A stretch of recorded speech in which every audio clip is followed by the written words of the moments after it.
Hello, ladies and gentlemen. Welcome to not the pipeline. I almost said the pipeline. Welcome to After the Credits number 77. I'm joined by my good friend, Call of Duty Black Ops 6. Is that your name?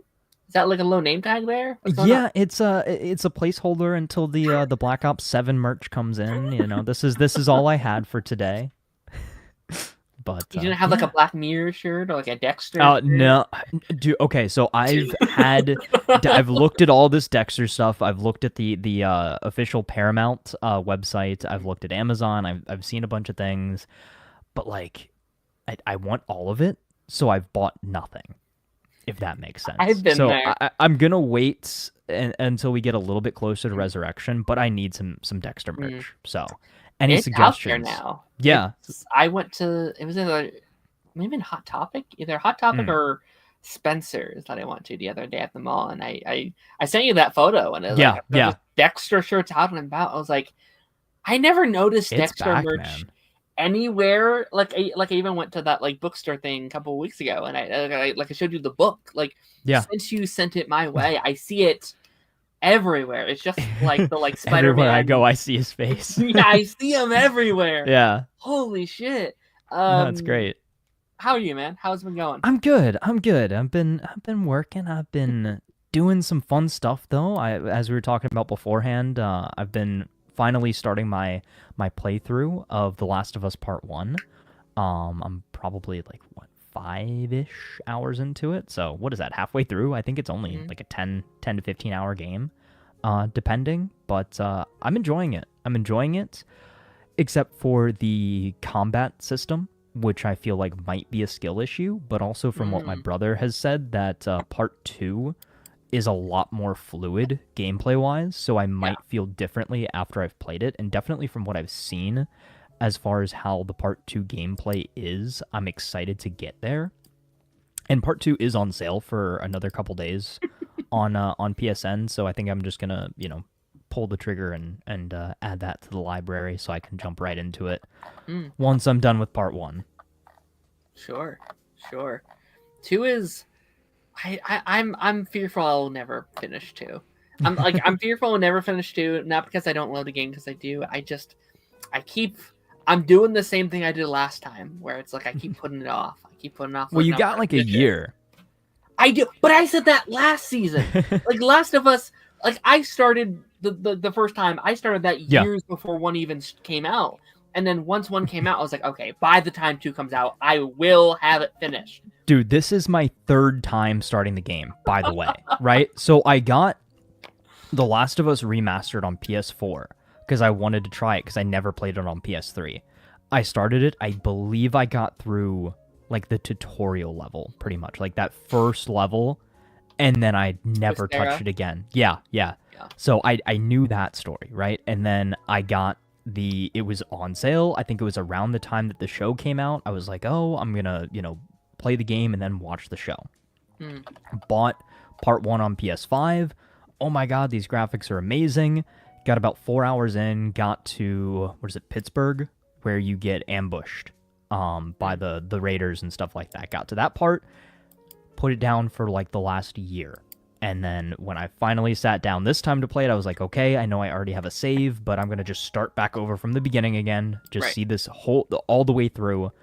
And now I think I'm finally going to actually finish this. But Part 2 seems like it's going to be a lot larger of a time investment, but I keep telling myself I did play 80 hours worth of Assassin's Creed Valhalla at one point, and still never finished that game, by the way. Right. But if I could get through 80 hours of Assassin's Creed Valhalla, I think I can get through anything, game-wise. So valid. We were just talking at the start of the episode of like how many games I want to play. Yeah. I probably never will, which we're going to be talking about some video games here in a little bit. Yes. But like, man, I've got a war sitting here I bought for like $8, and I was like, I love that. And it's so much easier for me to go through like a Fortnite for like hours on end. Or like me and my mom play Mario Party every Friday. Like we've played every week since like October. Like that's just like that's our household game. It's so much easier to do that stuff. Yeah. Well, I know the feeling. It's very much the same way that I am with shows a lot of times, right? Is like you'll gravitate towards rewatching like a comfort piece of media that you don't necessarily have to fully pay attention to versus starting something new. I cannot tell you how many games are in my Steam library that I bought on a sale because it was like $5, $10, whatever. And I was like, oh, I really want to play this. And I never played it. Or how many free games I've gotten from PlayStation Plus or through the Epic Games Store or anything like that. I'm like, oh, let's claim this. I'll play this at some point. And I have like a massive library of games that I still have never even touched, not even thought about downloading. And I still play Call of Duty every year. Because it's easy. Yeah. It's easy to hop in. Don't have to think about it too much. Can hop back out later and not have to worry about it. And I think that's been my biggest thing with The Last of Us commitment is just committing to actually playing through a 10+ hour story. Yeah, for sure. What up, Lance? I'm not reading the comment. Thank you so much for the support. Thank you, my friend. We have a really weird show incoming, ladies and gentlemen. We are in what we are dubbing our filler arc for the show, if you will. Our interlude. Our interlude episodes. There's not much to talk about, but we're making some things to talk about. Taz is going to have a fun little gaming segment he wants to talk about with the 2025 gaming showcases. We got some Game of Thrones and some Invincible and James There's Bond. A lot of stuff. Witcher, Unreal Engine tech demo, big stuff at the Xbox showcase as well. Some games missing from the Xbox showcase that might be shown off later this year, potentially. A little tease for what's to come here. We are going to be talking about my journey through Dexter Season 2. We're going to be breaking that down a little bit. And we're going to be talking about an episode of Black Mirror. Season 1, Episode 2 of Black Mirror, to be specific. We're going to be picking up that show for a couple episodes, just as our slow hiatus era has hit us. And that was such an unexpected journey through this episode. I'm excited to get into that. And very relevant as well. Weirdly relevant. Yeah. For an episode of television that came out 14 years ago. That is like, it was kind of scary how. Wait, there's no way that came out 14 years ago. 2011. No way. I know. Those episodes came out 2011. I couldn't believe it. I think that's like the scariness of it is like people were having these lessons 14 years ago and we didn't learn shit. I'm kind of having that thing with like me, Lance, and Taj are going through like Power Rangers right now, and like they have so many of those like preachy episodes. They're like save the earth and recycle and don't bully, and like I Captain Planet. Like we didn't learn anything, did we? We just ignored all that shit. This is crazy. But no, I've been good. I'm going in about 11 days. I'm going on vacation. So this week, next week is kind of our like. I'm pre-recording some shows this week. I'm starting to pack. I'm kind of getting in the mindset of leaving for like 9 days. So it's gonna be fun. Yeah. I've also been having a lot of fun with those new episodes of Phineas and Ferb that have dropped over the last couple of days. Nice. We plan to talk about that next week as kind of one of the main topics, but it's such a weird feeling like whenever one of those big shows from my childhood come back, and we're getting more and more every single day, it's becoming a little scary how many are coming back. But like Phineas and Ferb is up there as one of the most like influential like shows of my childhood, and just like one of those shows that like shaped my personality and who I am. And like, you know, it was very strict household growing up in terms of like what you could watch and what you couldn't watch, and like no SpongeBob was allowed on the TV and all that jazz. But like Phineas and Ferb was up there of like one that my entire family just adored and loved. And like we didn't have cable growing up either, so like when we could get a hold of an episode via like an online app, or you know when I would go over somewhere to get it, or you know whatever, it's such a special moment. And like it coming back, and I guess I'll just do my like spoiler free review, because I know I haven't finished episodes. I've done the first 7 of the 10 that have dropped. Okay. It feels weird because it doesn't feel like they've really missed a beat. It feels like they really, like, weirdly, they just kind of jump back in like nothing had ever happened. And that's such an interesting thing to see. But like when you have like, and it's been interesting watching the process leading up to this point. Like Dan Pavemeyer's been so vocal on like TikTok and social media, all the way back to like 2020 when like the movie was coming out and stuff like that. But like, you know, when you have the OG creators coming back, when you have a lot of the writers, a lot of the crew, almost all the voices coming back, it's like, wow, they really, it's like Disney's like, hey, whatever you want, just do your thing. Just do exactly what you're doing before, but in 2025. Yeah. I have various thoughts. I think there's some that work better than others. I think there are some things, there's a lot of positives and a couple of negatives I'll probably talk about next week, but it's been a blast having it back on, and that being a new activity that me and my mom can do in current day. Well, awesome. Let's go through some of these comments, and then I'll let you. I'm excited to watch the show, though. It's fun. I wasn't sure how next week is going to go in terms of discussion, but like there's like almost every episode I have stuff to say regardless. So I'm actually really. I'll make my way through those 10 as quickly as I can. I kind of got a little intimidated. I was like, I thought they were doing like maybe a few episodes at a time, but they dropped like half a season all at once. They did. I mean, if you want, we could probably just split it. Like we could just do 5 next week, 5 the following. Yeah, it's easier for you. Yeah, 100%, 100%. Yeah, I've seen some clips and stuff like that. It looks, again, like you said, it looks like they did not skip a beat. Very much so, like when they brought Clone Wars back for that final season. Like it just very much so was like, all right, well, business as usual. Let's continue where we left off. And I will be interested to see, though, how the audience reaction is to it, because it did have a fairly, like, definitive end to it. And then there was that and then there was that movie that came out post the show's end, and then there was like a Perry and Dr. Doofenshmirtz spinoff, and I know Milo Murphy's Law is part of it as well.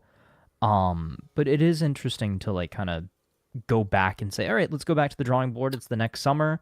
They're not necessarily stepping on the toes. It doesn't seem like of anything that they established in that flash forward. But I would honestly be interested to see too, kind of in the style like, the Rugrats to All Grown Up kind of thing.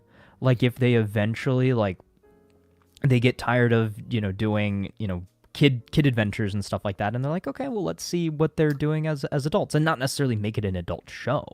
Right. But maybe like, again, like young adults, maybe in college, whatever, seeing them get up to more crazy shenanigans or something. I'd be curious, because I kind of don't want that personally. I just think, not to just like inherently disagree with you, but like, I do wonder if that would take away a little bit of the magic for me, just in terms of like the dynamic of the show. But maybe, and like that would be kind of one of my quote unquote criticisms of like,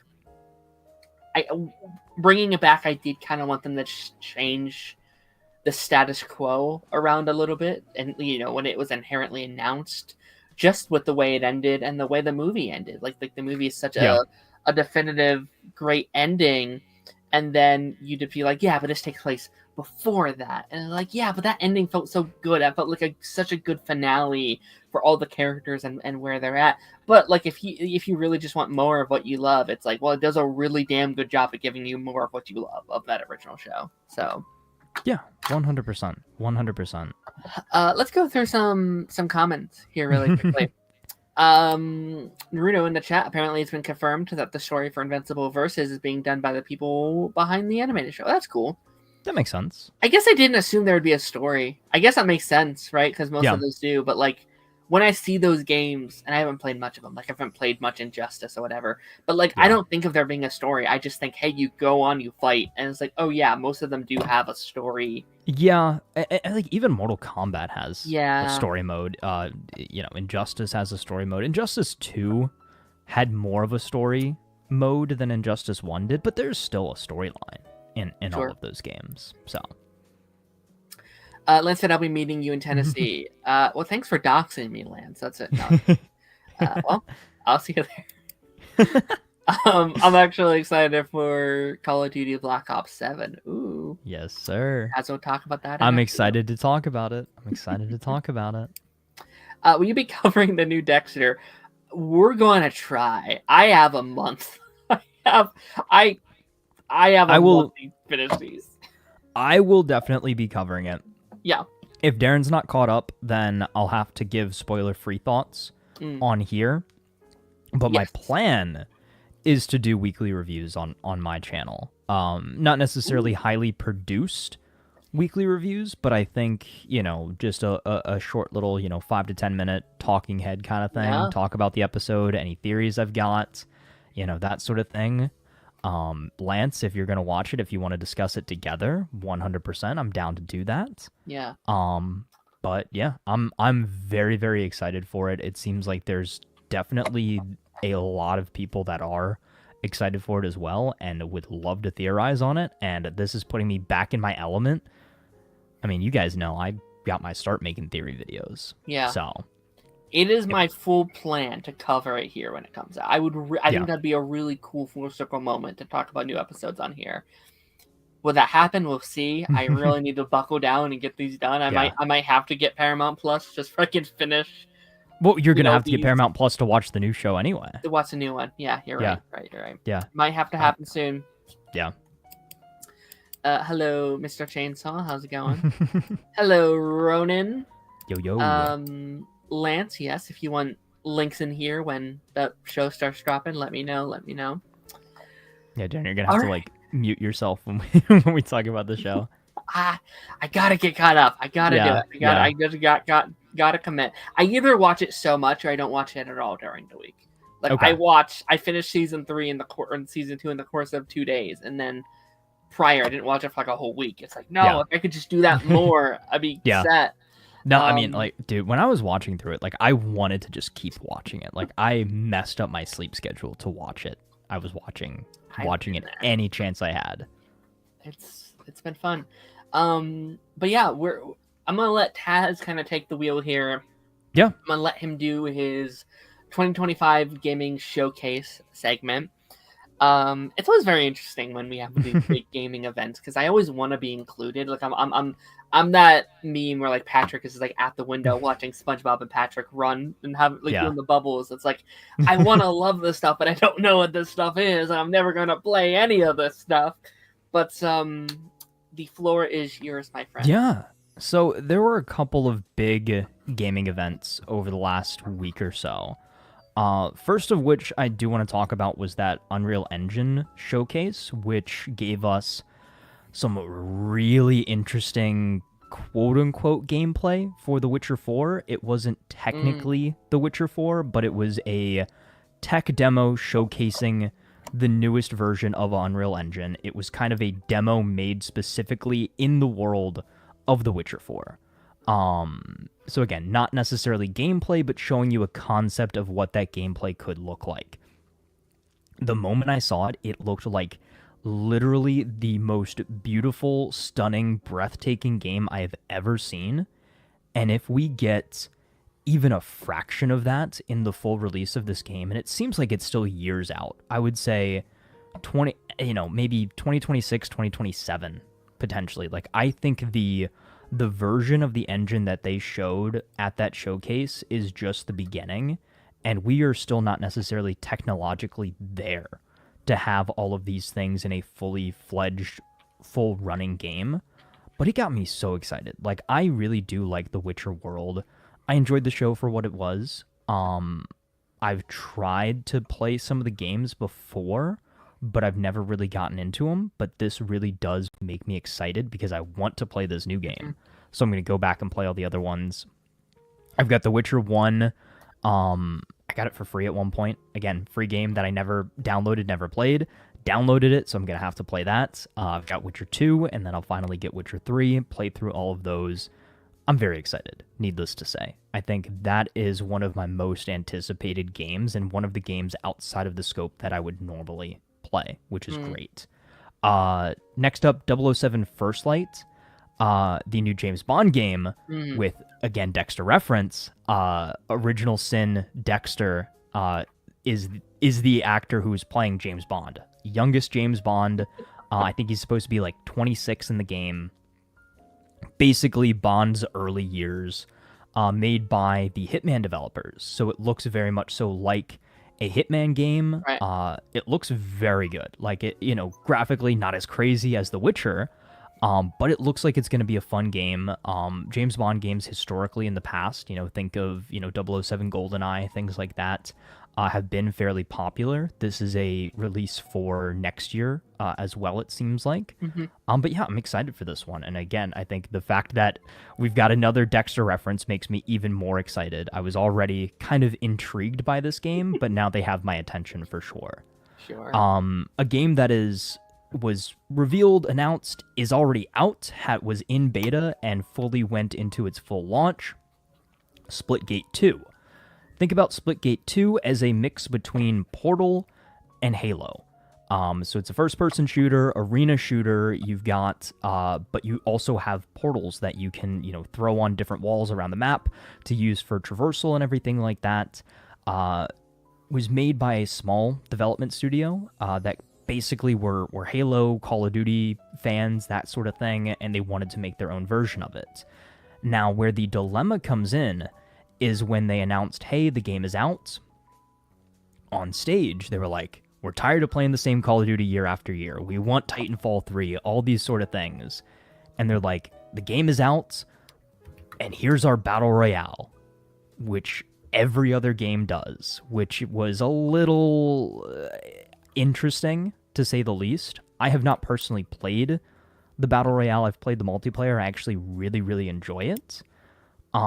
But yeah, it's an odd choice for them to hype up this extra mode, and it's a Battle Royale, again, same as every other game. And the other big thing, too, is there was a little bit of a controversy with microtransactions, or large transactions, just normal transactions. They were selling a originally priced like $140 bundle for the low price of $80. And everybody was, very upset about that. Right. So they actually ended up changing it. They dropped the price down to $40. Still ridiculous for like a skin and camo bundle. But I do think Splitgate 2 has some opportunities to be really good. I think it could be fun to watch, competitively, or just play from time to time with buddies and things like that. Not a very crazy commitment, but it is cool to have that, especially after they shut down X-Defiant, which was basically Ubisoft's kind of like Call of Duty hero shootery sort of thing. Right. But yeah, Splitgate 2 is pretty fun. I'm excited to play a little bit more of it, and it definitely does kind of scratch that Halo itch a little bit. Kind of on the topic of Halo, Destiny 2 is getting a new expansion called The Edge of Fate, and it's basically as close as we're going to get to a Destiny 3. For now, they're changing how power levels work. They're adding, different weapons, abilities, things like that, changing how the armor system works, changing kind of the meta of the game, it seems like. And Destiny is a game that I've been playing since the beginning. Destiny 2 has gone through many, many different iterations, many, many different phases. It's a completely different game than where it launched. And they're going into a new era. They kind of finished the original storyline last year with the final shape. And they're going into this kind of new era of Destiny. And this looks fun. It's coming out next month. There's plans for a like kind of Star Wars themed season towards the end of the year, and it seems like there's actually going to be like lightsabers and all that kind of stuff. So that is going to be very, very interesting. Destiny is one of those games that I hop in when the new expansion drops, absolutely grind it for like a month, and then drop it once I've kind of done all I can do in there. But Destiny is that old friend that you always come back to no matter what. So I'm excited for that. Something that Darren, you can kind of chime in here. The next thing is the new Fortnite season. Coinciding with the Superman release, is we've got a kind of superhero themed season. Superman skin, Robin skin. There was a little bit of controversy online. I did see that, yeah. Because it's the Tim Drake Robin, and they put him with on Starfire. Like a little skyline next to Starfire, and they're like, Fortnite, delete this now, wrong Robin. And then they were like, can Tim Drake not just have friends? And I thought that was kind of funny. But yeah, I mean, it's another Fortnite season. Not, oddly enough, not quite as appealing to me as the Star Wars season was. Makes sense. But I'm excited. I'll probably hop in. I'll play. I'll get my Superman skin. I've been enjoying this new season quite a bit. The little bit I've played, I think there's a lot of fun motifs in this season. I don't know how much you've played yet, if you played it all yet, but not yet. I've downloaded it though. There's this new like ranking system within game that's been really fun, where you start off as like a C level, and there's certain things on the map you can't get unless you raise your level up. Certain chests and certain weapons, certain areas you can't go into, certain doors you can't go into unless you raise your level up throughout the game. That's cool. With just the more you do, and it's like a fun little thing, like extra thing to do within the game that's really fun. And I'm liking all the little power-ups and stuff throughout the game. I don't know if you've seen the like clips of like crypto, but you have the like crypto tree, you throw it down and he like slams people to the ground. It's like, this is awesome. And I've seen like the Superman ability where he can like slam down and like catapult a truck and things like that. Yeah, there's those little like sprite things where like one is like Superman's laser vision. You can just yeah. And I saw people making like the boys references with it and stuff like that. So funny. Yeah, it's like that's actually a Superman reference, not the boys. All right. Yeah. Not Homelander. Come on, guys. But no, it looks fun. It looks fun. I think I'm holding out. There was rumors, and I don't think it's true at all, but there was rumors back when we first heard it was a hero season. People were like, a Ben 10 skin? Are we going to get a Ben 10 skin finally? I don't think so. But we'll get a Ben 10 skin when we get lightsaber pickaxes, which is probably never going to happen. I actually think a Ben 10 skin is more likely than lightsaber pickaxes at this point. But just have Epic make a whole Ben 10 game. That's a whole thing they could do over there. That'd be awesome. A Ben 10 game in the new Unreal Engine that they showed off for The Witcher. So that would be amazing. I think that the new Fortnite season looks pretty good. Again, it's very interesting that I am somebody who's enjoying Fortnite now. But I'm not really playing the Battle Royale a ton. I've been playing a lot of like creative maps. Like there's some zombie maps and things like that. Things that literally look like Call of Duty zombie maps in Fortnite, and that's how I'm playing and enjoying it. And a lot of festival too, because I got the Riffmaster guitar, which I'm literally just playing Guitar Hero. So it's so interesting, not to go on like a side tangent. Yeah, no, you're good. It's interesting to see how Fortnite's evolved within the last like year and a half or so, because it's really turned more into like a Roblox styled game. It is, where it's not just the battle royale. It's like, hey, here's like a obstacle course game, and here's like an unlimited shooter, and they got rocket racing in there. Lego, yeah. And here, it's so ironic too, is all of these other game companies are still trying to copy Fortnite. Like I just said with Splitgate, they're making their own version of a battle royale. Why does every live service game have a battle pass and a battle royale, and brand collaborations?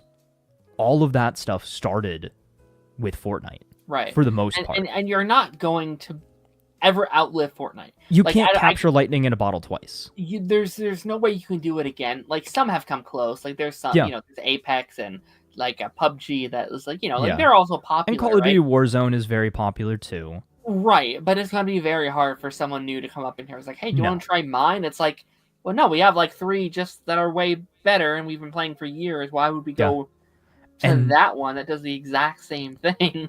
And kind of a side tangent to your side tangent, extraction shooters becoming a big thing too, and kind of on the topic of Bungie with their Marathon game, is an extraction shooter in the same vein as Escape from Tarkov, which is a game I haven't played, but my brother's a big fan of it. And again, that was kind of the first of the extraction shooter type, and other games have tried to replicate that.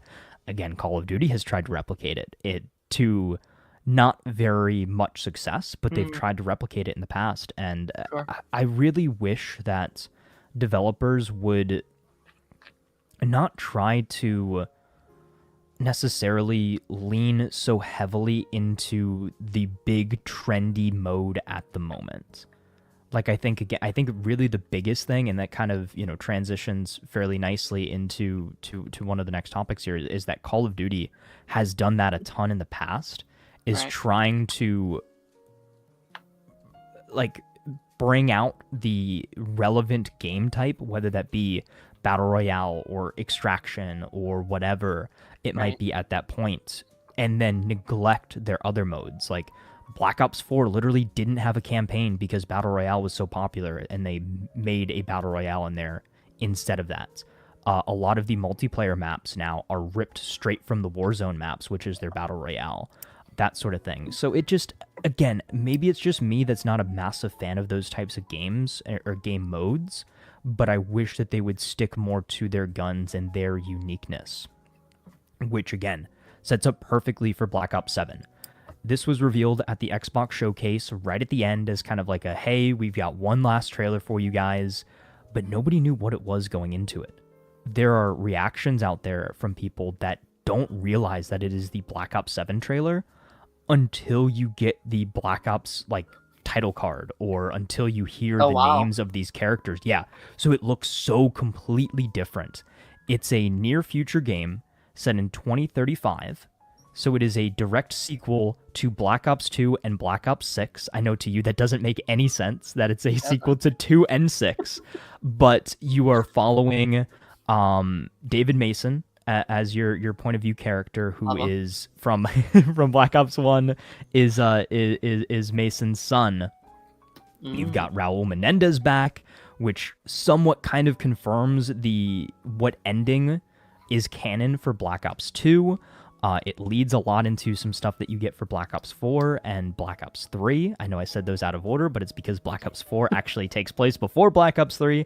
Again, very, very confusing kind of stuff there, but they are really leaning into like the trippy, mind melty sort of thing with this campaign. Like, we've had some of those types of missions before in the Black Ops series. Like, it's very much so, it starts in kind of like the Cold War era with a lot of stuff in like Project MK Ultra and like mind alteration and mind control, hallucinations, that sort of thing.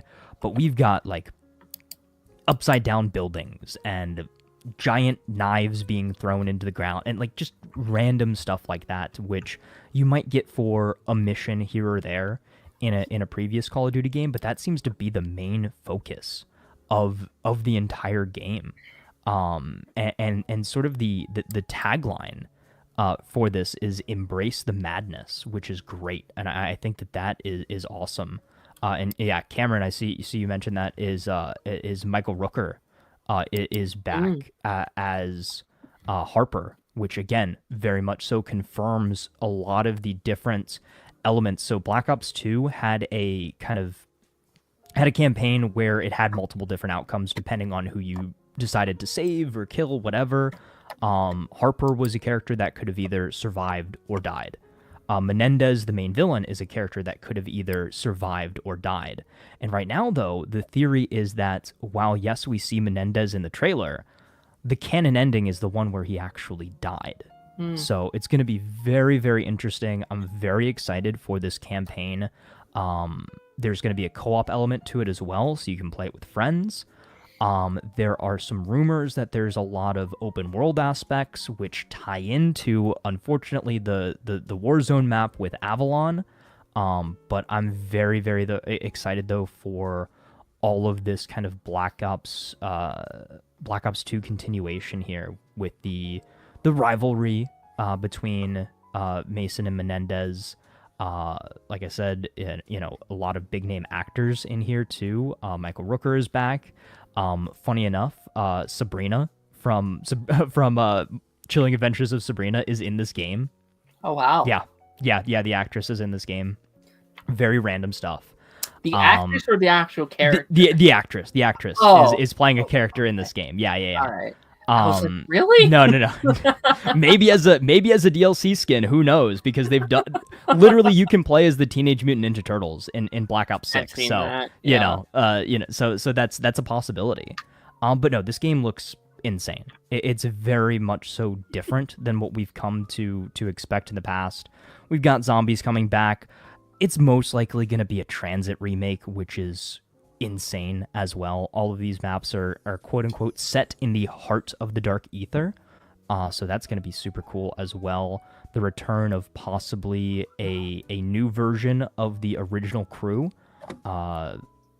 supposedly kind of in between Primus and Ultimus, as well as there's going to be a full reveal later this summer. A lot of people think it's going to be June 20th, which coincides with the release of the video that Menendez put up post-death in Black Ops 2. It released June 20th, 2025.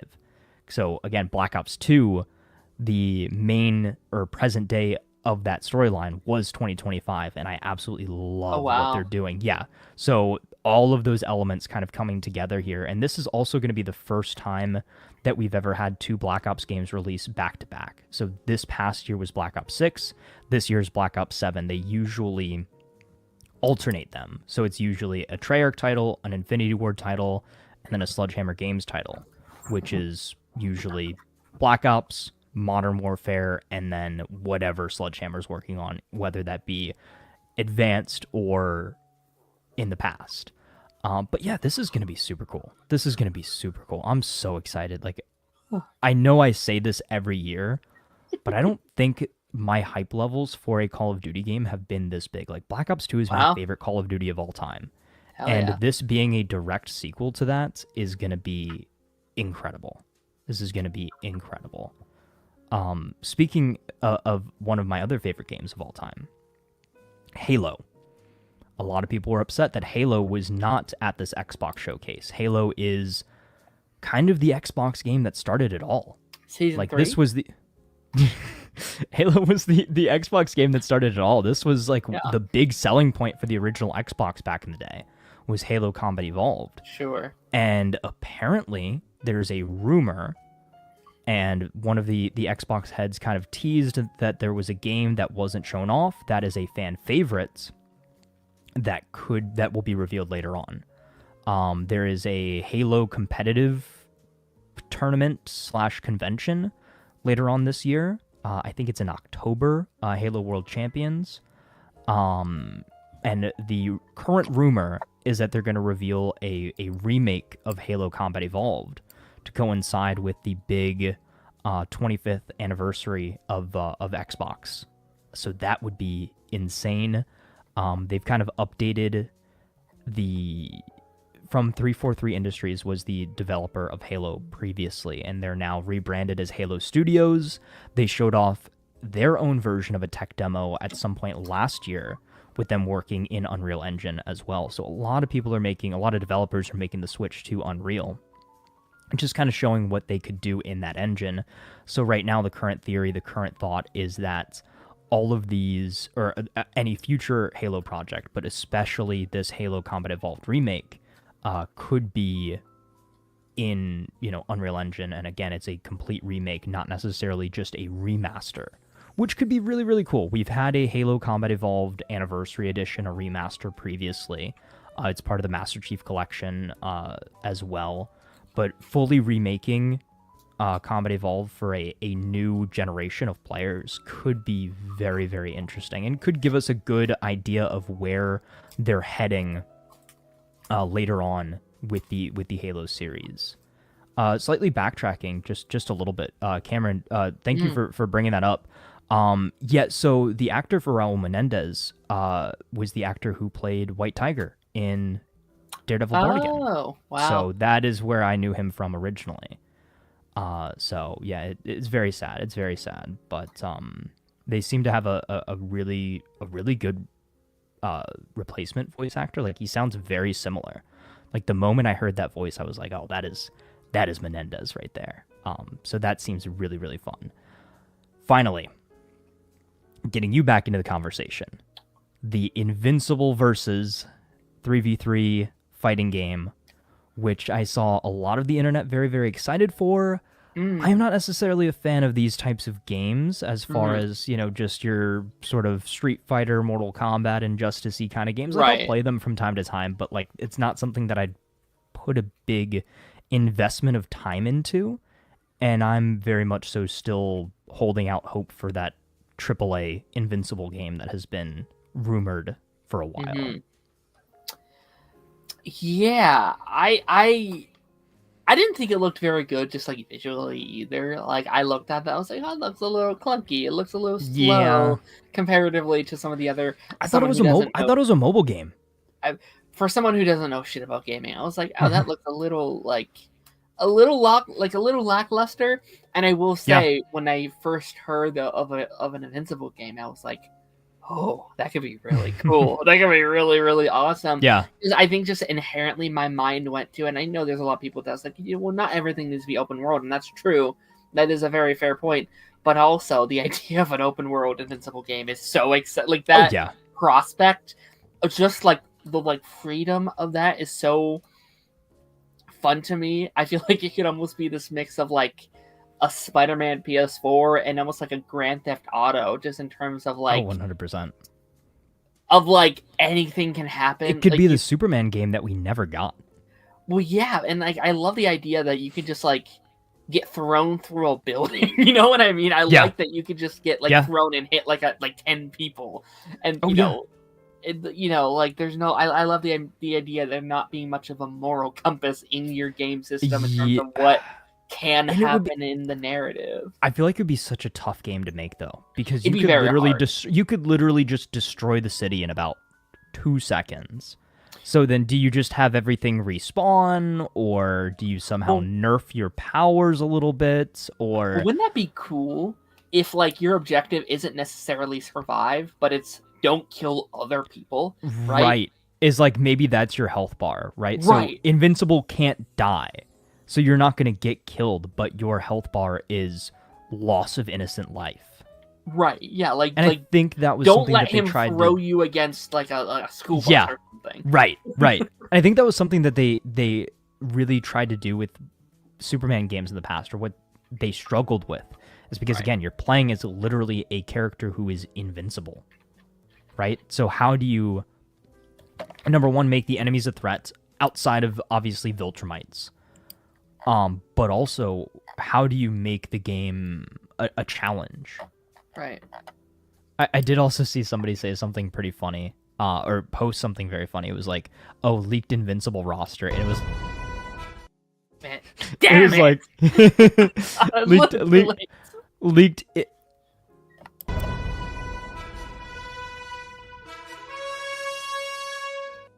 Roster. There we go. And basically they had like 20 Supermen and then like a couple other just like random characters. And it's like, you know what? That's kind of true. Is all these Viltrumites are gonna, for the most part, play very much so the same. Yeah, like what's your dream roster? Because I feel like the most interesting characters are probably not the Viltrumites, right? Like obviously you want a couple, right? Like you want Mark, you want Omni-Man, you want Anissa, you probably want Conquest, right? Like those are the fun ones, right? But also I'd be way more interested about like obviously Adam Eve, Shrinking Ray, Rex. Robot, Monster Girl. They would do Oliver, would they? That wouldn't make much sense. I mean, they could. They could. Alan the alien. Alan is a need. Alan's a need. Honestly, I like the selection that the Invincible Guarding the Globe mobile game has. And again, I thought that this was content for that mobile game when I first saw it. But Sure. yeah, I don't know. Like judgment reserved until I actually play/see the game. But it's not necessarily. It doesn't seem like something that I want to rush out and get. I will say, what may get me to get this game is if they do something like a big collector's edition where it comes with like a statue or something, just like a cool collectible kind of thing. Then I might end up getting the game specifically for that. But outside of it really doesn't seem like something I'd play for more than a week or so. There doesn't seem like a lot of depth, and the fact too that it's a 3v3 fighting game is a little odd to me as well. Like again, that seems very mobile game. Like I think there's like a Marvel game, right? Yeah. Where you pick like a roster of 3 and then you swap Ultimate in and out and you fight. I think. Yeah, and even in the Injustice game, in the mobile version of the game, or the version that you can play at like a Dave and Buster's or something like that, right? That is also a 3-person fight. So you got a team of 3, and they jump in and out, that sort of thing. So it seems very mobile gamey to me. It does, and I don't always think that's necessarily a bad thing. I think this is only a win all around, just like for the show. Like I think the fact that it is popular enough to get a mainline console game is exciting. Yeah, that's always 100%. I'm going to be curious. I did notice it's an Xbox exclusive, it seems. So no, it's not. Oh, it's not? It's not. No. It has a Xbox partnership, but that's really actually kind of brings me into a little bit of a next topic here. Is Xbox is trying to branch out to like all platforms. I think on the Xbox site now, it's like where can you play our games? Like they literally have the PlayStation logo. Wow. On there is like they're releasing all their games on all platforms. Right. So they want you to have access to all of these games no matter where you are. Are you on That's interesting. an Xbox, a new series console? Are you on PC? They're rebranding that as Xbox PC. Like any Windows computer is an Xbox PC. Cloud streaming. You can stream games to your phone. They just announced the new ROG Ally Xbox Super Ultimate, whatever the heck they're calling it, which is basically their Nintendo Switch, but it's a Windows PC handheld device that's specifically tailored for games. Yes, it's made to launch into the Xbox app, but you can still download Steam. You can still download Battle.net. You can still download, the Epic Game Store. And play from their competitors. I think the biggest thing that could happen that I think we're very, very close to is when you're allowed to download Steam on an Xbox. I think that will be huge. That is going to be massive. The fact that you can already turn your PC into an Xbox is great. Right. But if you could turn your Xbox into a PC, like that'd be amazing. And I think that would really take down that barrier to entry for a lot of these PC games for people, is if you could access it through a console. But do you think that does them a disservice when everyone else is having exclusive and they're not doing that as much? Do you think that not at all? But I think exclusives are becoming a lot less exclusive. Think about all the PlayStation games that are releasing on PC. Like you can play Spider-Man 1 and 2 and Miles Morales on PC. You can play Ratchet & Clank on PC. You can play The Last of Us on PC. You can play God of War on PC. Indiana Jones, yeah. There's not a lot of exclusives left out there. I think what game companies have realized is exclusivity kind of kills games in a lot of ways. Right. Yes, it's cool to be like, oh, get a PlayStation. This is the only place you can play Ratchet & Clank. I literally bought a PS5 to play Ratchet & Clank Rift Apart when it came out. But, a year or so later, it came out on PC. With the, going back to the Call of Duty thing, is Xbox used to get DLC a month early And then they went to a unified model where everybody got it at the same time, and it made a lot more sense to not leave people in the dust. But I do like the way that we're moving as far as anything can be a game console, and you can play any game on any platform, because it can obviously run on that platform. They just have to unlock the ability for it to be able to. Like, you're going to be able to play Gears of War on PlayStation, which is insane. The thoughts around it are you're going to be able to play Halo on your PS5 eventually. Right. You know, these were things that were saved for fever dreams and giant troll videos back in the day. Sure. But it is becoming a reality, which is, I think it's a very big step and a very good step for gaming going forward. So I love that. I love it. Yeah, like I think for fans it's awesome. I was just curious if, like, because I've never had an Xbox. It's not one I've ever had, and like I've never had a reason to, especially these last couple of years, because it's like, well, there's not much exclusive stuff over there anymore to play or watch. Like I bought my PS5 exclusively for I can play Spider-Man 2, because I know I can't play that on any other thing. So I exclusively, okay, I want that, and I know that's been really hard for people, where it's like I have friends over the years who's like, hey, why don't you play it? I thought you loved Spider-Man. It's like, yeah, I don't have a PS4. I can't play it. Yeah, you need the console to play it. And I know too, back in the day, it either split or made friend groups. Like I remember back in school, I was an Xbox kid as far as that goes. Like I grew up on PS2 and everything like that, but when it came to like online gaming, I got an Xbox 360 specifically to play Halo. Because I played Halo over at a friend's house, I absolutely loved it, and I wanted to play it for myself. So I played Halo and Call of Duty on my Xbox 360, and I eventually got to a point where I had some friends that I wanted to play games with, like, some other real-life friends, and they were all on PlayStation. And at that point, I did eventually get a PS3 and stuff like that, again, to play Ratchet & Clank, to play those exclusives back when you needed to. But it was interesting seeing, like, having to go back and forth. It's like, oh, do you want to play with these people? And you want to play this game specifically? You've got to go on a PlayStation. Do you want to play with these people and play this game specifically? Go on Xbox. But nowadays, hey, guys, let's go play Destiny. There's cross-save, so I can be on my PC. You can be on your PlayStation. Lance can be on his Xbox if Lance has an Xbox. We can all hop in Discord, which is now integrated into the consoles, and have a party chat going, and we're all on our console or platform of choice talking in a very good, very clean chat feed as well. So it just makes games so much more accessible, and I don't know why you wouldn't want that. No, go ahead. 100%. And like I think that's why things like during COVID, I think that's why things like Fortnite and like Among Us really sprung off, because those and like Fall Guys too, where it's like it's free for everyone, like anyone can pick it up and we can all play on whatever device we have. And I think that has been really fun to see the expansion of, as someone who's not in the gaming community, see that grow and see it like we're all just playing together, and that's a very fun thing. It really does create that sense of community that I think we all felt for so long, but it never really was as connected as you thought. But that's why also, too, I think Nintendo is such the outlier now, too.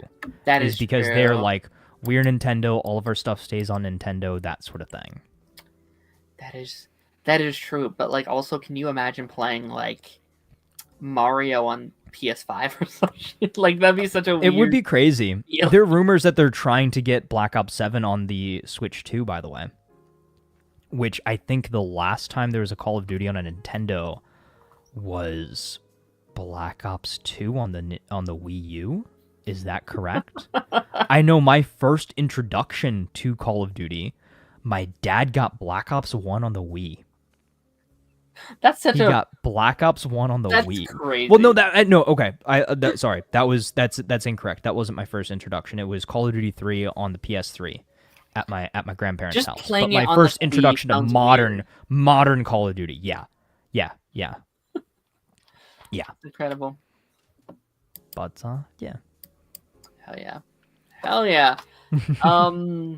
Did you have any other game updates and games? No, I think that pretty much covers everything. There's a lot to go over, but again, I think we're in a really good spot for gaming, and I think over the next couple years we are really entering a new golden age. Like, there is so much, and yeah, I couldn't be any more excited. Yeah, I was trying to think, is there any I'm really excited for I've seen the last couple of days, and I guess Invincible would be the only one I'm probably most likely actually going to play. Like, yeah. I feel like, do you think that's going to be canon or no? No, I think it's going to be it sounds like it's going to be separate. Like, I think, again, like the Invincible Guarding the Globe mobile game is not canon, but it's within the Invincible world. I know, what is there? There's like an Adam Eve, like, kind of Telltale style game on Steam as well. Is there? That's fun. Yeah, I've got it on my wish list. I think it's on sale, actually. That's fun. That one I'll probably be playing. I saw a new Game of Thrones came out with a trailer for a game, and it seems like kind of like a what if style game, which I think is really funny to do that for a property like Game of Thrones, where everyone's pissed off about what that show was doing.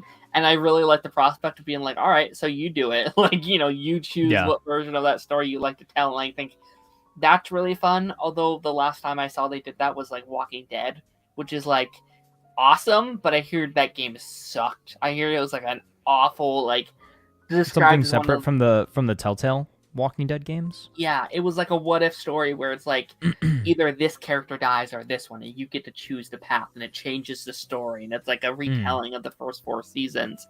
And I really wanted to play it, but everyone's do not play it. It is one of the worst games we have ever played. It looks like a PS2 game. It was just the worst possible things, and I still want to play it. I still like to play it because there are these there's one big question from that show of if this character lived, would the show be different? And they play that out. And I want to see what that's like. I want to see what changes in the story.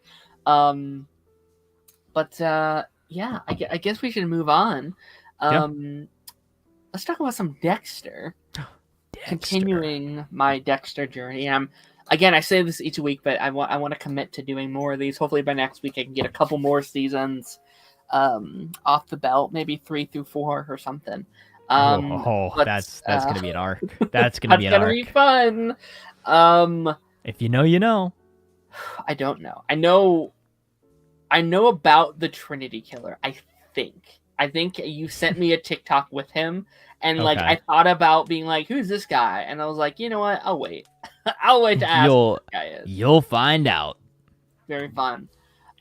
We talked about season 1 a couple weeks ago. Yeah. And I really enjoyed season 1. And I still don't even fully know how I fully feel about season 2 yet. And I'm excited to kind of talk it out with you. Just to get the ball rolling, what are your thoughts on the second season? Because you said you had some maybe slightly different opinions, perhaps. Yeah. So season 2 is oddly enough, I think, my least favorite of the original 4. So I know, again, everybody is kind of those original 4 seasons are kind of the best. I think season 1 is definitely up there. I think still season 1 is my favorite. I think season 4 is probably the best season, if that makes sense. If season 1's my favorite, season 4 is the best season. Okay. Season 2 is a very different season, I feel like, in a lot of ways. And season 3 as well. But there was just one element in season 2 that I didn't love. Okay. And that was everything to do with Lila. Okay. I really didn't. You didn't like her? I didn't. No. And I feel like how Dexter got so wrapped up into her just BS for the most part, was very much so I was kind of rolling my eyes the whole time. Gotcha. But there were so many really good elements, though. Is Dokes slowly, catching on, and, the reveal that, there's a new serial killer. It's the Bay Harbor Butcher. And Lundy, I didn't like Lundy at first, but I really do like that character. I do too. Yeah. And I've got some theories too about a thing that I can't say right now. But yeah, dude, like the whole when Dexter sees the news report, and Dexter and Deb are watching the news report about the Bay Harbor Butcher. When they're doing the whole investigation, oh my God, Lundy found my slides. Like, what are these, Dexter? Trophies. Just as I suspected, the Bay Harbor Butcher is still out there, and we think he's one of your own, Sergeant James Dokes.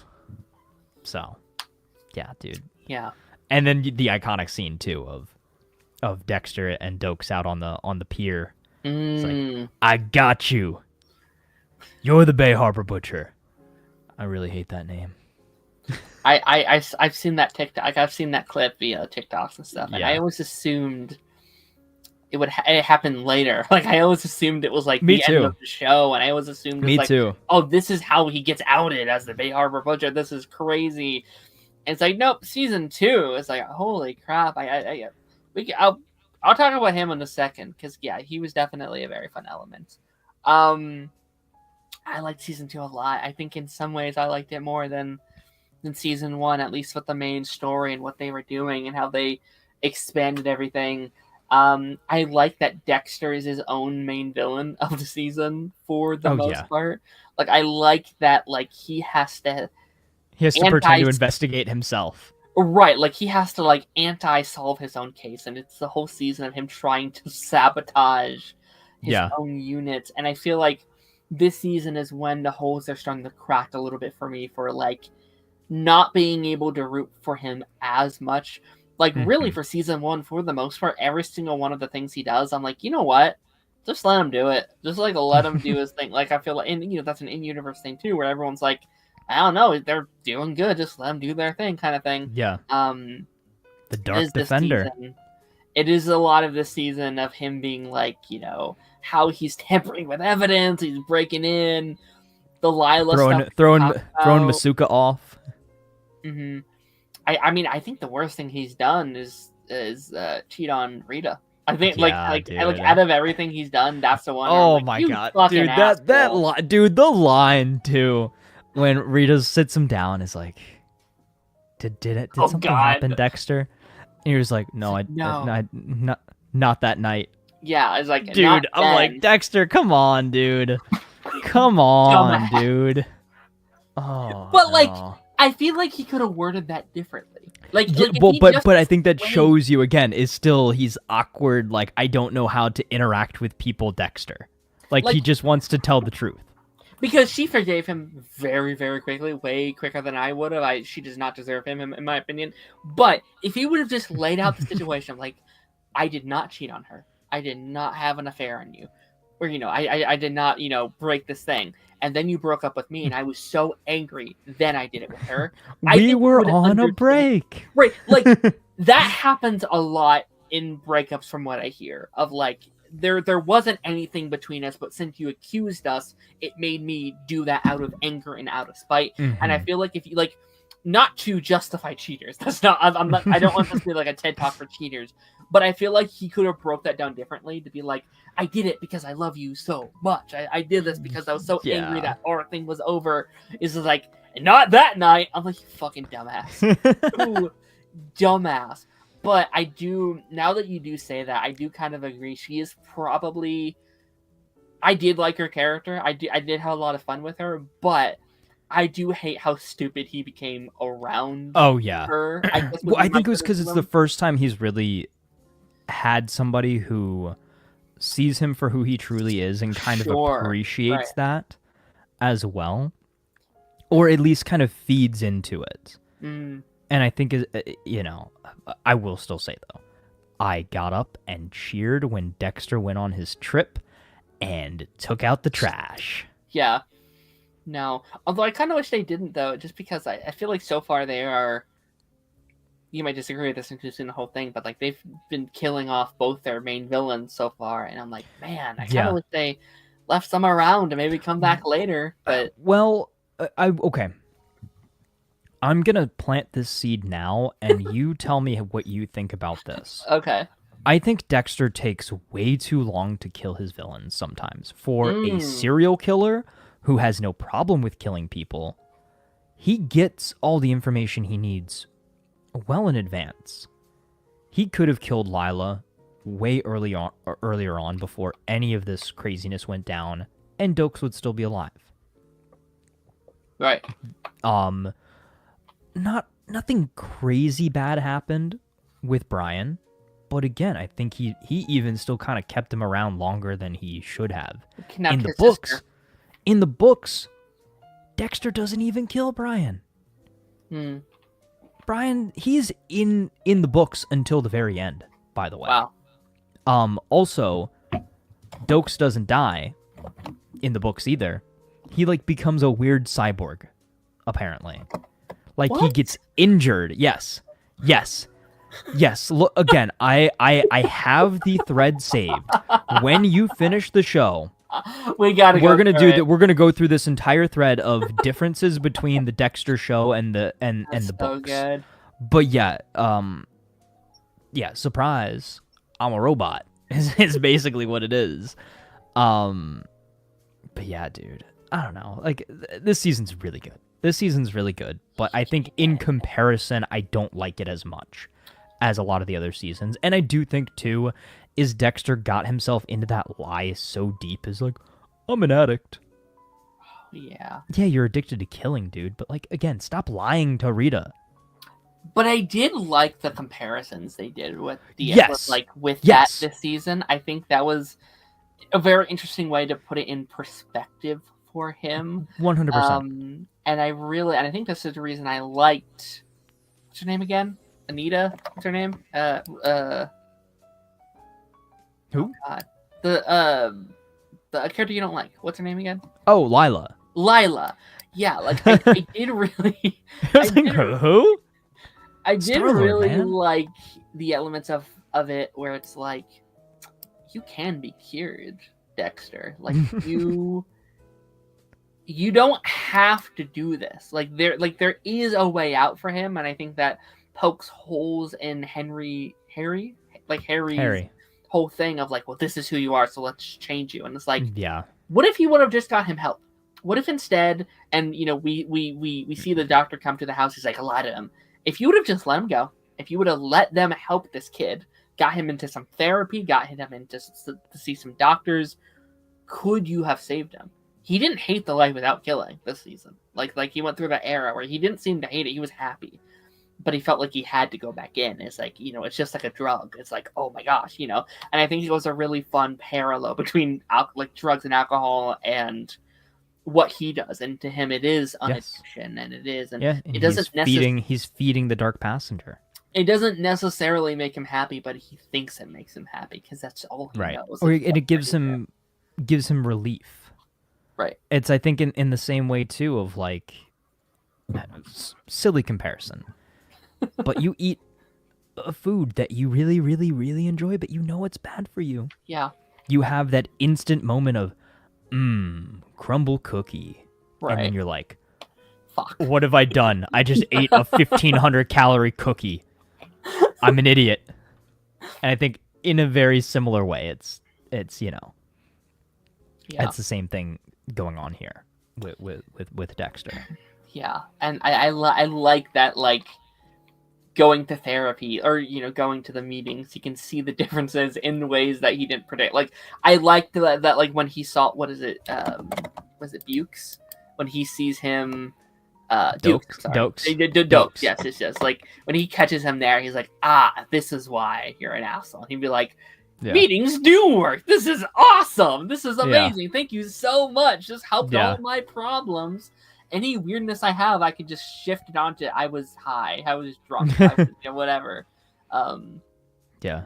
So that's. Have you seen all the memes from this season where with Dokes him with his glass and stuff like that, and watching Dexter do things, and it's when you're in an Xbox party and bro said he'll be back in 5 minutes, but he fell asleep or something like that. Right. but you No, just can't prove it. So he's dead. He's dead for now. Yes. I don't know why I was very sus about him dying. I think at first because I guess I just always assumed he was a much bigger character in like the long run. It did seem like he was in the show a lot more than just 2 seasons. But yep, that's it.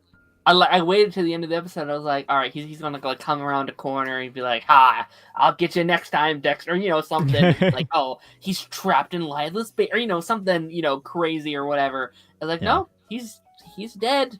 I did too love how Dexter made everybody think Dokes was insane. By the way, like he is the grade A gaslighter. Yeah, and it's his journey this season was a lot of fun. Just seeing, you know, his PTSD via the war and what he's bringing back, and you know, he's not always the greatest cop. He's doing things off of instinct, and that sometimes gets him in trouble. And I actually really loved his like the stuff with him and Dexter at the end of the season when he's locked. Those episodes. And they was very Joe. It was very Joe. It was very you. It was. It's like, all right, you're my enemy, but you're in the cage now, and we kind of reconcile a little bit. And they had that little slight team up there too when the that was fun. Yeah. So you kind of saw like, oh, like could they maybe in another life have been, you know, really allies? Could they have worked together? Yeah. You know, that stuff was a lot of fun, and I really love the stuff where it's like, listen, you're hurting. Let me help you. I will bring you. We can do this together. Yeah. He considers just turn yourself in. You got this, buddy. Like let me help you. Like I love that so much. And I was like, is there maybe a world where we can like get him on our side and maybe, you know, maybe we could be friends? And you know, I think you see that and you see how good of a person he is. And I liked the like stuff where Dexter is just like, I weighed out the odds, and like I have people in my life that need me. When you don't have anybody. You have no one. You have no one, and it's like, man, that adds so much to his character to me. That like this, what he has, what he's doing, this is it. This is all he has. Yeah. Oh, dude, and the realization too when when Lila comes in there and talks to Dokes, and he's like, Dexter's the butcher. He's a serial killer. Blah blah blah. And then Lila's like, Dexter's my soulmate. And then Dokes is like, God fucking. I'm screwed. He's like, I'm screwed. I'm gonna die. This is it. This is how I die. Yeah. Poor guy. He didn't. He didn't deserve. Yeah, Dokes deserved better. Get his name wiped and you know what he's doing. And I liked. So let me just go down some of these cast lists. Just to talk about some of their characters. I liked Maria even more this season. I liked Maria a lot. Yes. I did like the backstory too, that they had a little bit of history. They had history. Yeah, I liked everything they really did with her. I think she's one of the highlights for me. Like I like you starting out, her kind of being just back on like the regular kind of force, just like a regular agent again. And yeah, I did not see the twist coming with the fiance of the other captain, like her sleeping with him. Yeah. Not on my list, and I it's so crazy because I commended her. Like there's that fantastic scene where like the like captain comes in and he's like, so what's going on with her, what's he doing? It's like, I will not spread these rumors, I will not let you, this is exactly what you did to me for years, and I will not do that to someone else. I'm like, let's fucking go. You just upgraded so many levels on the like morally good character scale, and then it was like, oh, you can see this has all been your all right. But it is also very interesting in terms of like a character introspective and like what she believes in, and like every one of these characters have their own flaws. You know, like Dexter's obviously flawed, but they all have their little things where it's like, they're not the greatest. You know, that's not the greatest thing you could have done, which is interesting. Everyone like except Masuka. Masuka's just an all around good guy. Yeah, he's my. Okay, let's talk about that because I'm bringing it up. I've been waiting for him to get better. I've been waiting for him to become like either an interesting character or like go on some kind of arc about like, hey, don't treat women like shit, you know, or something. And I'm still waiting. And he does have a little bit of an arc. I can't remember which season it is, but he does get a little bit of an arc. I will just say right now in the show, I do not like him, and it's Really? not. I don't. I guess I just don't have a reason to like him. You know what I mean? Okay. Like he's Okay. kind of like I feel like I can get on board with like an asshole character if they're interesting, and they're not interesting to me. There's another character that you haven't met yet that I'm going to be very interested to see your thoughts on this character. Right. Do you think they still would have done that character now in 2025, or do you think it's just? I mean, they are. They are still doing that character now in 2025. Are they still okay? So because he's still around. He's in Original Sin. It's not a spoiler, but he's still there. I won't say he's toned down at all. I don't really think. Interesting. It doesn't seem like it. Interesting. I'm not like mad by it. I know 100%. I do definitely think that kind of character is a product of the time, right? Right. Is like, okay, comedy relief, but like crazy raunchy, like. But it still does work, and like they still do those kind of things now because it works because the other characters also think he's an asshole, right? Yeah. It works. Like they're not justifying that kind of character like you do for some shows in that era. Well, it's no, like, there's so many times like they offhandedly they're like Masuka, we're gonna like Masuka, like we're gonna literally tell HR like if you don't calm down. It's like Always Sunny, where it's like, yeah, but these characters are horrible, terrible, unlikable people. Like that's the entire point of them. I guess I just want a little bit of extra stuff from him. I guess is all I'm saying. Yeah, I don't know. I think he's kind of like, in my mind at least, he's like the lovable idiot kind of character. Sure, that's fair, valid. Angel was good this season. I'm getting mixed up with the start of season 3 a little bit, where I'm loving what they're doing with them in season 3. But like, wait, that didn't happen yet. Yeah, he gets a lot more.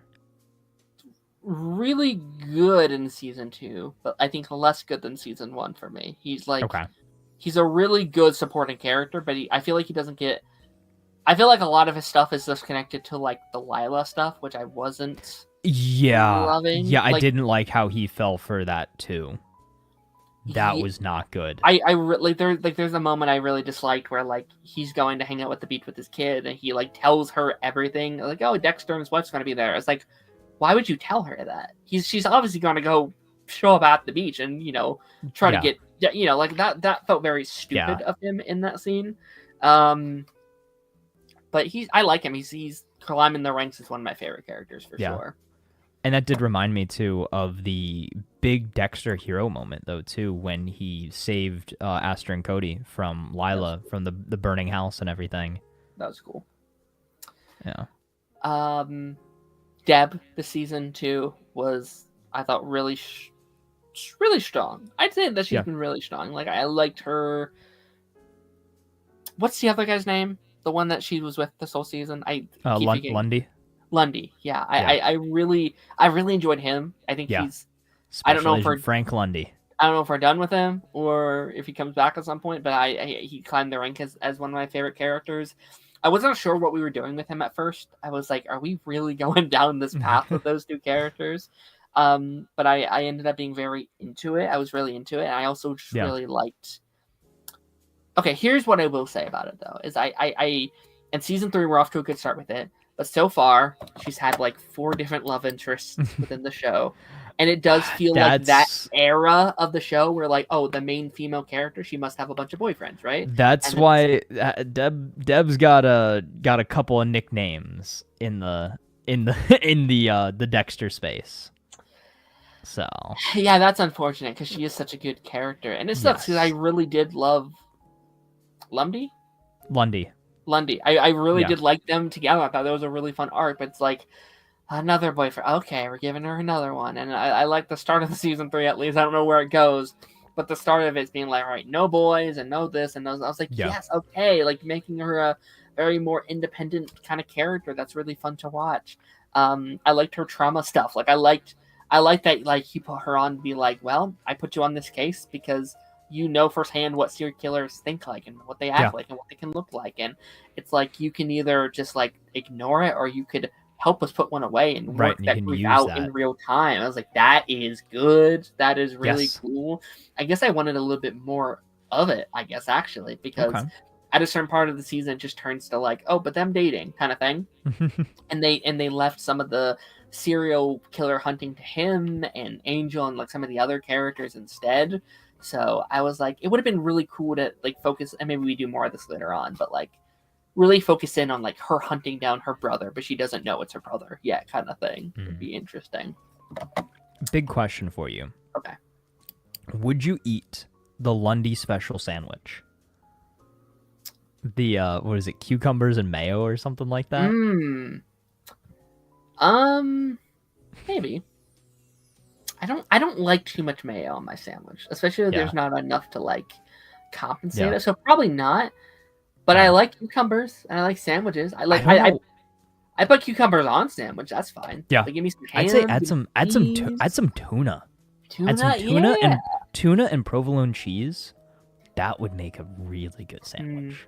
Although it did make it look good inside the show when he like takes off his shoes, he dips it in, he thought someone's like, that seems nice. I was like, I want to do that. That looks nice. Like, I want to hang out with Lundy and eat a weird cucumber sandwich. It is weird how they did it, because when that relationship first started, I was like, what are we doing? I was like, oh, this is ridiculous. Like, this is so weird. And by the end, I'm like, what's his number?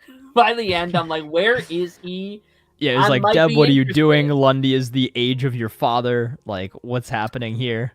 But then that's also kind of, as much as I kind of hate it, I also kind of liked the dynamic of like, maybe she's so interested because of those father issues, because her father didn't show her enough affection. She's searching that affection elsewhere around the same age, someone who kind of knew her father. Like, that stuff is like weird, but also like, it's like, okay, it kind of makes sense. Yeah. It's kind of interesting. And, you know, there was they said it was like a 20 age gap, and like, could be worse, I guess. Could be worse. I guess. I'm not here to shame anyone and their gaps, as long as honestly, thinking about it, I still think that this is one of the better relationships from throughout the show in general. Yeah. Just in general. It's my favorite. Well, I do like Dexter and Rita as well, though. Yeah. Like, at least, well, I was gonna say that. Well, when Dexter's not lying and cheating. I like Dexter with Rita. I don't like Rita with Dexter, if that makes sense, right? Oh, interesting. Like, I like them together a lot, and I love the family dynamic right now. But I think she deserves better than him, especially after the whole cheating thing. I'm like, leave him. Like, she accepted him back so fast and so willingly to bring him back, and I think it is one of those situations where she thinks so low of herself, at least right now. It's like, well, her whole reasoning to bring him back in, yes, she loves him, she wants him back, but it was for her kids. It's like, well, they, I don't want them to feel too much loss. It's like, that's not why you should do that. You should do it because you want to, because it's in your best interest, not because it's in your kids. Like, that is the start of a very toxic relationship. Not to say they have one, because I do think, at least at this point in the show, I do like what they do there. But I don't know. It's definitely interesting. Yeah, for sure. 100%. I'm trying to see. Is there any other characters I want to talk about?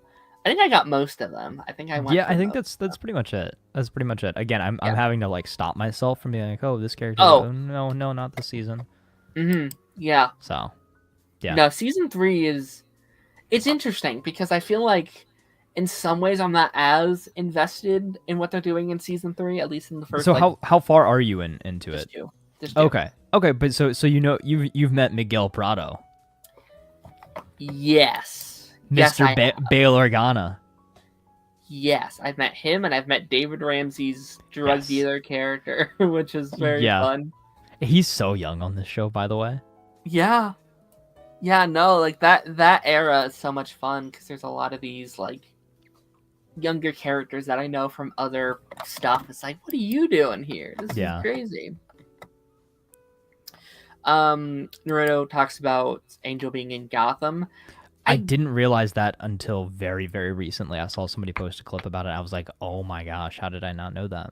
I don't recognize it inherently, but it's been a while since I've done Gotham, Yeah. and that show blends. That show is a giant mush of just nothingness at this point. But no, Dexter was fun. Season 2, we'll try. I'm gonna try my best to do 3 and 4 next week. That is my plan. That is my goal. God, this is gonna be set aside an hour to talk about those two. By the way, if you're gonna really get through both of them, I'm going to try. This week. Okay. I'm going to try. Oh boy, that'll be the main talking point then next week. Okay. So yeah. Half Dexter, half everything else. Yeah. Yeah. Okay, we're gonna talk about some Black Mirror. Now, here, set the stage real quick. I will be right back. Okay. So, again, I'm not sure how this is going to go. We're in our transitional era, and that'd be fun to do a little bonus show to talk through and talk about. Black Mirror is a show that I had seen one episode of Black Mirror in high school. Our teacher showed us an episode, and I was so interested in what that show was and what that concept was. And ever since then, I kind of had Black Mirror as just like a concept for the channel for a while, if that was like reactionary stuff or if that was reviewing it or just going through it, and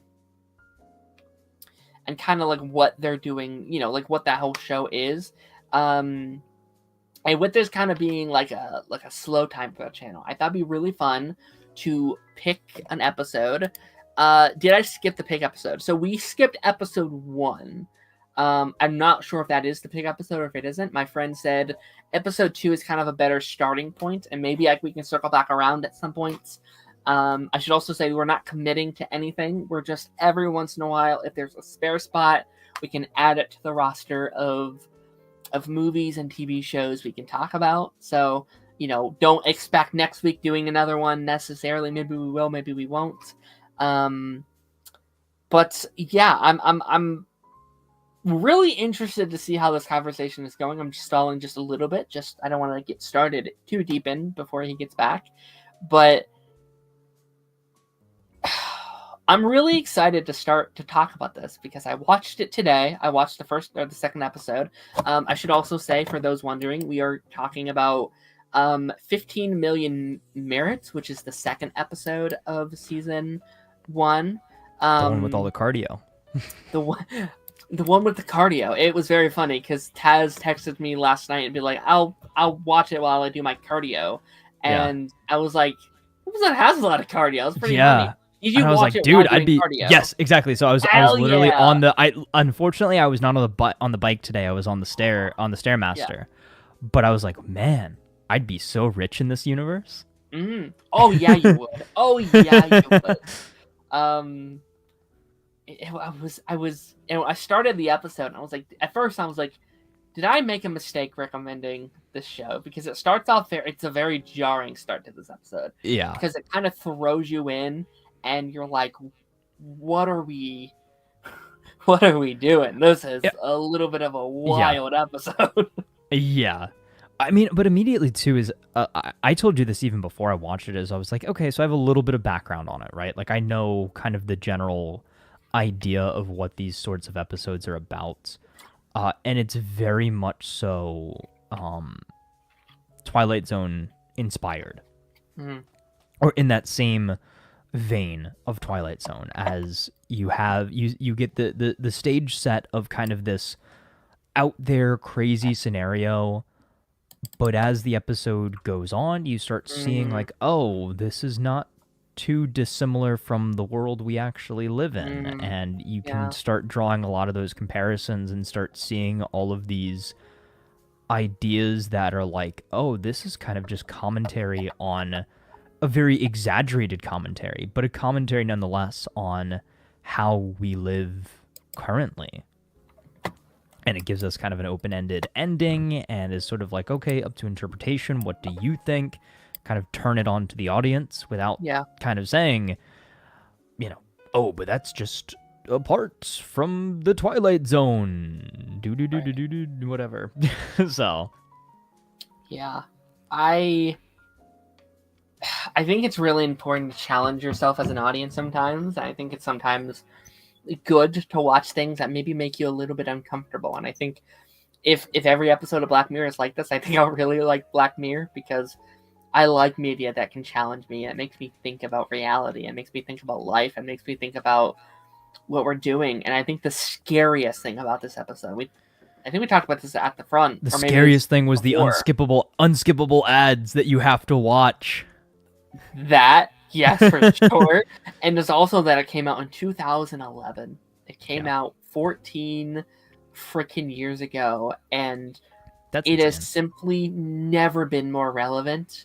We are like getting like very dangerously close to a world like this, and in just like 2011, people had smartphones, right? People had the stuff, but not to the degree we use it now. Not in the way we make purchases and the way we live our lives via this technology, and how we view media and how we view it as important, and what we do with it is so relevant. But I couldn't believe. But like, what was your overall opinion on this episode? And then we can kind of get into the more nitty gritty of it all. Yeah. So overall, like I said, kind of at the beginning of all this, is it was just kind of a crazy, wild episode. Like it seemed to get more and more unhinged as it went. And that's kind of the Twilight Zone sort of thing, is also kind of a be careful what you wish for, as far as like, you want all of this technological advancement and that sort of thing. But you can really see is as the world seemed to advance, like less and less kind of mattered that we kind of value today, right? But it in a very similar way to like kind of going back to our gaming conversation is like microtransactions. Life is a microtransaction. People are peddling themselves to death to afford digital items, and the main character brought it up too at a point, is like, you're spending money on fake things that don't exist. Do you know the amount of times that my dad has been like, why did you just buy the Teenage Mutant Ninja Turtle skin in Call of Duty? It's literally just pixels on a screen. Yeah. I'm like, oh, don't worry about it. Like, it's a cool skin. Like, I want to show people like I've got a cool thing. But that's exactly what the crux of this episode was. Yeah. Is they were giving value to things that had no value. Yeah. But by doing that, is you can make the world run on that. And even if everybody knows it, there's nothing you can do about it. Right. That's the way of the world at that point. And I just really do think that it does bring up a lot of like kind of scary things with technology and the way things have progressed. Is what are merits? Like, that's not money, but because society says it's valuable, that's your currency. Right. And having to use that for literally everything, like toothpaste, soap. Yeah. Spend money to skip ads. Yeah. A ad that will stop playing and blare an annoying noise at you when it realizes that you're not watching it. Like, dude, I would not put that past some streaming services or YouTube. Right. Sorry, YouTube. But like, we're having all these different tiers of like, I heard something. What was the streaming service recently that said that they were going to do AI generated ads for a tier? Was it Disney Plus? I don't know. I don't know. But I saw something like there could be like AI generated ads tailored to your specific viewing. But like, I don't like that. And yes, the world runs on advertisement. How do you think, how do YouTubers get paid? Is putting ads on their videos or doing sponsored reads, or how does radio work? How does TV work? Right. Is you're watching or listening to commercials or ads all the time. You're seeing ads on your phone. Yeah. You're seeing, ads on web pages that you're viewing. So advertisement is everywhere. You ever talk about something and it pops up on your Instagram feed as like a suggested product? Yeah, it's all listening to you. It's looking at what you're looking at. It's very, technology is a lot smarter than you would think.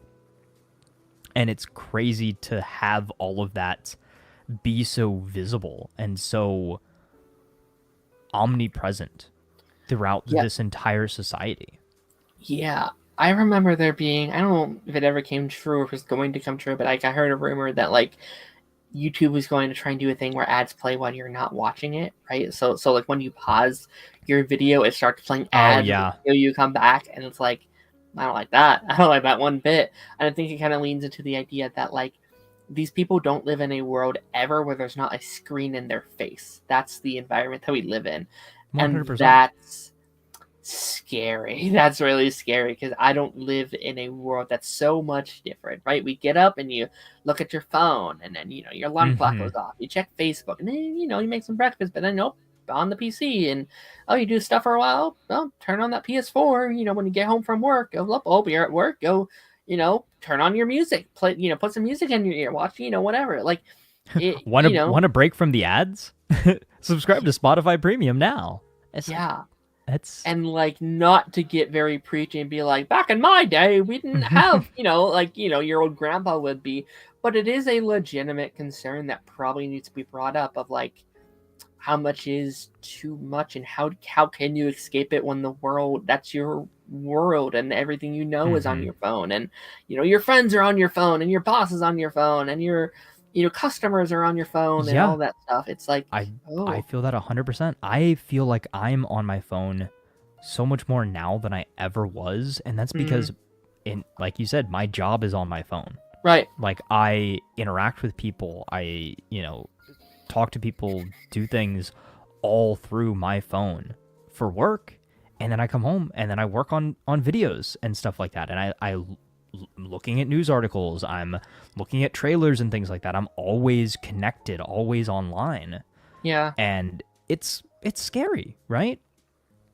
And people make the jokes about it, but you don't see kids out in the neighborhood throwing a ball around or playing, riding their skateboards or whatever as much as you used to, because everything is so digital. And I know that is literally the most kind of hypocritical thing of me to say as I sit here looking at my as I sit here with my RGB keyboard and my 2 monitors and all that stuff, and my it very hypocritical, but it is, it's something that you have to be conscious of and cognizant of, and know when enough is enough. And I know when it's time to get up and take a break, walk around a little bit, go pet the dog, make a little snack, look at the outside, make sure it's still there, touch some grass every so often. Yeah. And I think it's all about having that balance. But when you have a world like this that is completely digital, like, there's nothing real about any of that. No. His little pod that he lives in, it's all computer-generated screens. Everybody's wearing the exact same thing. What matters to people is their Xbox avatar, basically. Yeah. Right? Or, and what kind of fun, funky hats or clothes or whatever can they put on those avatars and that sort of thing. I'm so, like, this is one of those episodes, and I assume we'll get more of these if we ever do any more. But like, they do kind of plop you into a world here that I love when they do that, because it leaves us to the conversation of like, what exactly are these characters and the world we have just hopped into? Because it is this like an apocalypse situation where there isn't necessarily an outside, or it's not livable to the outside world? Are these prisoners to the outside world? Are these people who've never been outside? Maybe they've grown up in here. They don't know the outside world. They don't know what's out there. Maybe this is all they know. Like, there's so much of that stuff I'm so curious about, and so much of the like governmental structure that we didn't get a view on. That's so interesting, because it's clearly like we're not watching the lowest valued person, right? It seems like the overweight people of the world are seemingly your nurses and your janitors and your stuff like that. And it's very clear throughout this world that they view them as lesser than, right? Like, they're watching the like movies where they're spraying them with the stuff in the shooting game. It's all overweight people. And it's like, that's very interesting when we are watching a character who's very depressed, who's very sad, who's very, all these things. Is like, yeah, but he has it good. It's a very it's a very materialistic and what would be the term for like not self-centered, but like very self-image catered society, right? Is again, is all of those, you're right, is all of those factors really play into that. And it is interesting to think about and to speculate too, is like, what is going on out there? Like, why are we locked in whatever this is? I don't know why I thought about it when watching the episode, but I was like, it's like Escape the Midnight Circus. Sure. A little bit. And like, there obviously tons of other things have done that too. Right. Like, I remember, again, tons of things where it's like, oh, post-apocalyptic, go outside the thing, and oh, here's the whatever's going on in the world. Very Fallout. Sure. Yeah. No. Like, there's a lot of those kind of things, and again, like, I wonder, like, who was it set up by? You know, because we don't see a lot of like. Yeah. I don't know. There's no general down there being like, do this, do that. It's just them kind of like guiding them. But it's very Wall-E, right? It's just kind of like, well, yeah. And what you kind of thought and... too is like the game show hosts were like, oh, these are the people in charge of whatever, but they're just as much a part of just as much a cog in the machine as the people that we follow. And everybody in society is literally a hamster running on a wheel, powering whatever. That's also the thing I thought about. Like, it's almost like a Monster Inc. kind of world. It was like, well, can we only get power by pedaling? Is that the kind of world that we set up in? Which is that is kind of interesting. It's like, okay, how do we get people to do this, to not fight back on it? And it does kind of make me think maybe that is the society that we do live in here. It's like, okay, so we have no power, so people have to run the power. So how do we get people to run the power? It's like, okay, so raise them up doing that their entire lives and don't let them see anything else, or they will want to go outside. Kind of Skeleton Crew.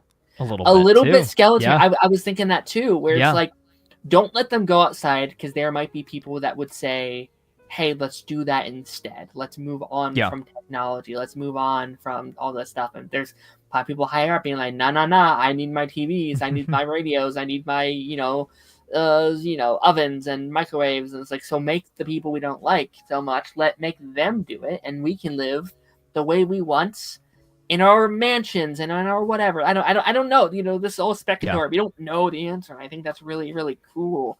But just like, to kind of go back just a little bit, like, I think it's very interesting if he's feeling depressed and he has money, he out of all of them, he's one of the best off because he got left all of the stuff via his brother. Like, he's doing well.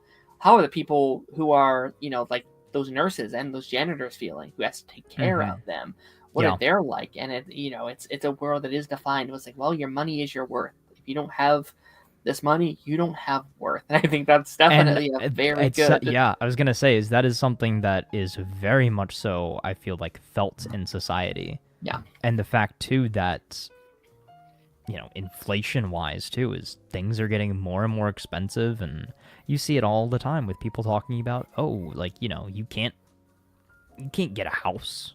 A lot of times it's like, it's much more cost effective to live at home, or people that choose not to get or can't get transportation and have to take public transit to get to work because it's too expensive to get a car, or it's very much so commonplace to have multiple jobs in order to make ends meet and things like that. Like, it's all related. It is like it very much so, again, on a very much so amplified scale. But I think a lot of this too is, at the time, obviously we weren't in a place right now where, like, a dozen eggs was like $20 or whatever, because whatever's going on.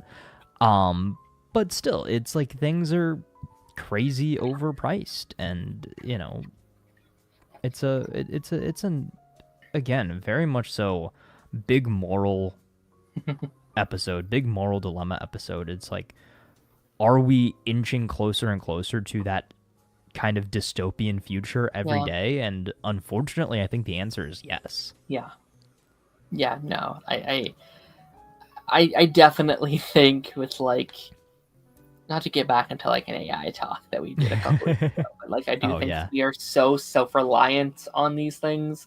I think people, especially I'm like, this makes it sound like a bunch of like old men being like, "Oh, the youngins don't understand the future," and I know every generation has this, but like, I think it's becoming so commonplace where people are just like, "Hey, AI, tell me what to do. Tell me how to do. Tell my me, God. you know, and I don't know if you see this in your day-to-day as much as I do, but like in my business space is so many things of like AI and like how to do this thing, how to do that thing.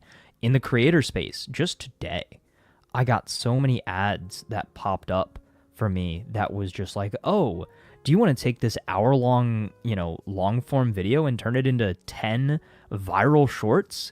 Subscribe to this AI video editing thing and we'll do it for you in like 30 seconds. And I'm like, no, that takes, number one, that takes some of the fun out of it. Number two, there's no way AI is going to edit a video for me better than I can edit a video for me. You don't know what I want. Yeah. Right. Exactly. And like, to an extent, there are certain things. Like I will use like the TikTok templates, right?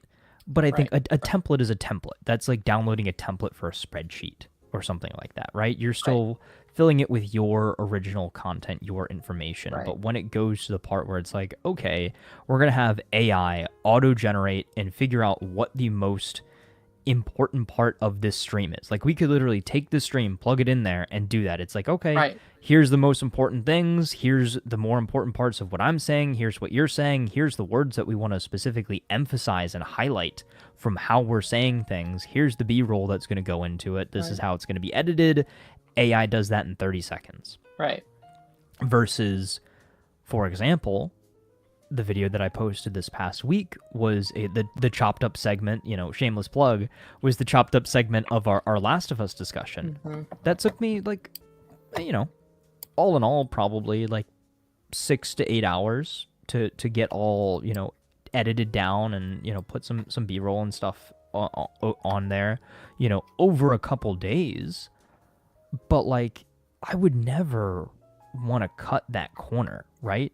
It is like you want to do things well and you want to do things right, and I don't trust AI to do that, number one. And number two, I think it's disingenuous as well. Like I feel like anything that I put on my channel, I want to say I made this, I did this, which is why you'll see people that are very adamantly opposed to having editors for their channel or opposed to having script writers. Is I do like that whole process. Like, yeah, it's tough to do so. If you're a giant channel, you're like a Mr. Beast or something like that, obviously you're not going to edit your own videos. But I think do it as much as you can while you can. Yeah. And preserve that, And if you're a channel like Mr. Beast, you should be hiring someone that can. Exactly. Not hiring AI to do it. Yeah, like I StreamYard right now has a issue over that. Where if your thing is less than 2 hours, you can clip it down and make a bunch of clips. And it's like I'm going through. It's like these aren't good clips. These aren't stuff I want to be like representing my channel. No, I think you bring up a good point of like when does it then become not art? When it's just like you're not doing it yourself. You're not having that experience. You're not. I don't know. Like I get it to a certain extent. I can understand some stuff, but it's. And think about like this kind of brings up a big conversation. Think about the amount of people who will be getting into content creation, not just people who have seen the old way, but all these kids now, right? That are like, I want to be a Fortnite channel. ChatGPT, give me a topic to talk about give me a top 10 weapons list in Fortnite. Enter. All right, other AI software, generate an audio that sounds like Morgan Freeman reading out this Fortnite top 10. Okay. AI video editor. Here's my script, here's my audio, here's my gameplay. Put it together in a video for me. Yep. Post. You're done. You're done. Yeah. And they've learned nothing. You don't know how to edit audio. You don't know how to edit video. You don't know how to write a script. You don't know how to make a thumbnail. I know that sounds kind of like, I guess, a little elitist at that point. Right. But I think it's so important to learn those fundamentals if Right. you're interested in something like this, whether it's for a hobby or a career path, which again, this is very much so a legitimate career path nowadays as well. But to not learn those fundamentals, like when I was starting on YouTube, like I watched a lot of people that I look up to is like how to start a channel, how to do this, how to do that. And the one common thing was people were like, edit your own videos, learn how to write a script, learn how to talk and how to articulate your thoughts very well and clearly and that sort of thing. And to then now have the option or the opportunity for AI generation and algorithms and stuff to take that away from you. Yeah. And like, most people won't notice or care is the other thing. It's becoming so normal too. I think it's a scary bit. Yes. It's like it's becoming so accessible in every single space, in the film space, in the workplace, in school. Half my TikTok For You page is Bigfoot going camping. Like what and those are getting scary because sometimes I don't notice. Like sometimes I'm like, oh, that was fake. Fuck. It's Bigfoot going camping and AI stormtroopers and like it's getting scary. I miss the days where it's like, oh, haha, funny, presidents playing Call of Duty Zombies, like, you know, or stupid little things like that. But yeah, dude, it's again, it's scary. I am guilty of partaking in the viewing of this content, but knowing that it is AI generated and it's like, okay, silly, whatever, not real. Yeah. But there's so many people that, again, will either try to pass off this AI generated content as original content, like people have with art, like legitimate, artwork, fan arts, that sort of thing.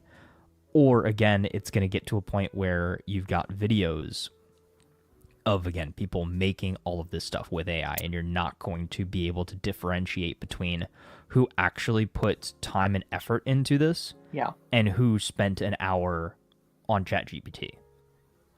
It is, it's like, this is like legitimately one of my least favorite timeline. Like just on Twitter this week, I know the whole Gronk thing on Twitter is like such a scary thing. Like, oh yeah. You just like what you tagged is like, hey, explain this thing for me. For one, that puts off, like, doing your own research is so helpful. It's such a good way to learn. Oh, people have become so lazy. They've become so lazy. And, like, Google is, like, lazy as itself. But, like, just go on Google, type some things up, look at some articles, read. That can be very helpful. But now it's like, hey, tell me about this thing. And they say it in, like, the worst way possible. It's like, thanks, you're not learning there. You're just reading things off a thing. But, like, I saw a post today where someone had them... had the site make someone look like they had something on them, if you catch my drift, in inappropriate ways on Twitter, and just made it. Yes. And like the person was like, "Hey, can I sue? Like, can I do something about this? This isn't okay. This isn't right. This isn't an okay thing to be on." Like, the other side of that, I saw someone make like a Star Wars AI video on Twitter, and like the like caption was like, "Oh, this is way better than anything Disney's done." It's like, no, actually no, but that, Disney will see that stuff and be like, "Oh, really? Can we get someone in here?" Like, we're not there right now, but what about in 15 years? You're right, when it looks better. Like, that's what scares me. Well, it's crazy again how 15 years, think about 5 years. Think about how AI has changed in 5 years. Well, like, people always make that comparison. What is it? The Will Smith eating spaghetti to now, right? When was that? That was like 3 or 4 years ago at maximum. I mean, end of last year to now. In like 6 months, what it's done is terrifying. Well, you see how this stuff exponentially increases, right? Is as it's getting better quicker, and it's getting substantially better in each iteration. Yeah. And again, right now, yes, you're very limited. It still looks like AI. It's only, 10 to 15, 5 to 15 second clips and things like that. But like we said, is what happens when you can AI generate a whole 10-minute YouTube video? Yeah. Agreed. Agreed. To get back to the episode just a little bit, Yeah. just to kind of wrap up our thoughts on Sorry, it. Like, side tangent. No. That was a great conversation. No, 100%. It goes in with the episode, for sure. But like, I liked our main actor here, and that's a fantastic actor. He's from like Get Out and Black Panther. He's fantastic. He did a great job here. Fantastic job here. But like he meets this girl, and there's a singing competition, which seems to kind of be the like peak of this society, and I'd be curious to see how many things there are like this in this world as well, right? We saw our four main sorts of jobs we've seen are like janitor, nurse, then the treadmill, which seems to be your average American, your like everyday person. Then it's singer on, or a giant talent show that you can be invited to and perhaps live a better life. We saw streamers as well. Yes, we saw film stars. Adult actors. Yes, that was the other one I wanted to get to, because it's going to be very interesting walking around it now that we're monetized. I'm going to try and do it the best I can, but that is use as many analogies as we can. It is very interesting that in today's culture, and I also want to work around it because I don't want to come across as I'm shaming that industry whatsoever. People who do so, that's not what I want to get across whatsoever. Oh, I didn't even think about that, but that really does tie to that big thing right now too.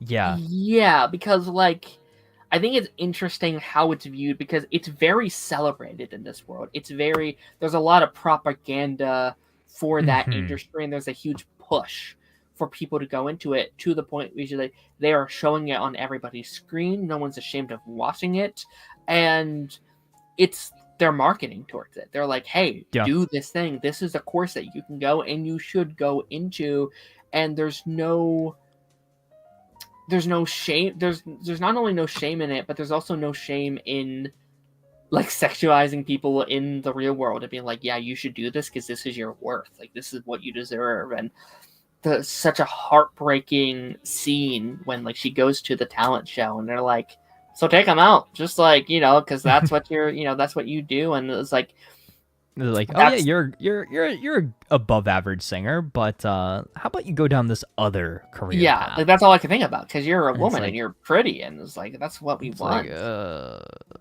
Very much so. It's such an, I will say, I think the biggest, or I guess the best way to describe it is it's a very uncomfortable watch. It's not a pleasant viewing. It's a very uncomfortable episode to watch for sure.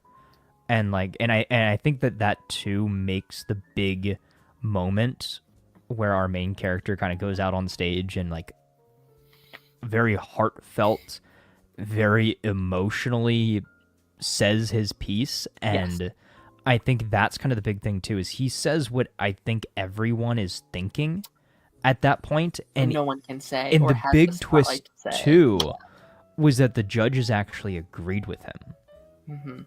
So it kind of flips it on its head, like kind of the entire time, as you think that those judges are not necessarily in charge of society, but they're in cahoots and in that space. But oddly enough, it seems like they're just as much a cog in the machine as everybody else that we've followed. Right. Yeah. No. That stuff is very interesting, and it does make you think. Like, okay, so who's above them? Like, who is the ones pulling the strings? Yeah. That's very interesting.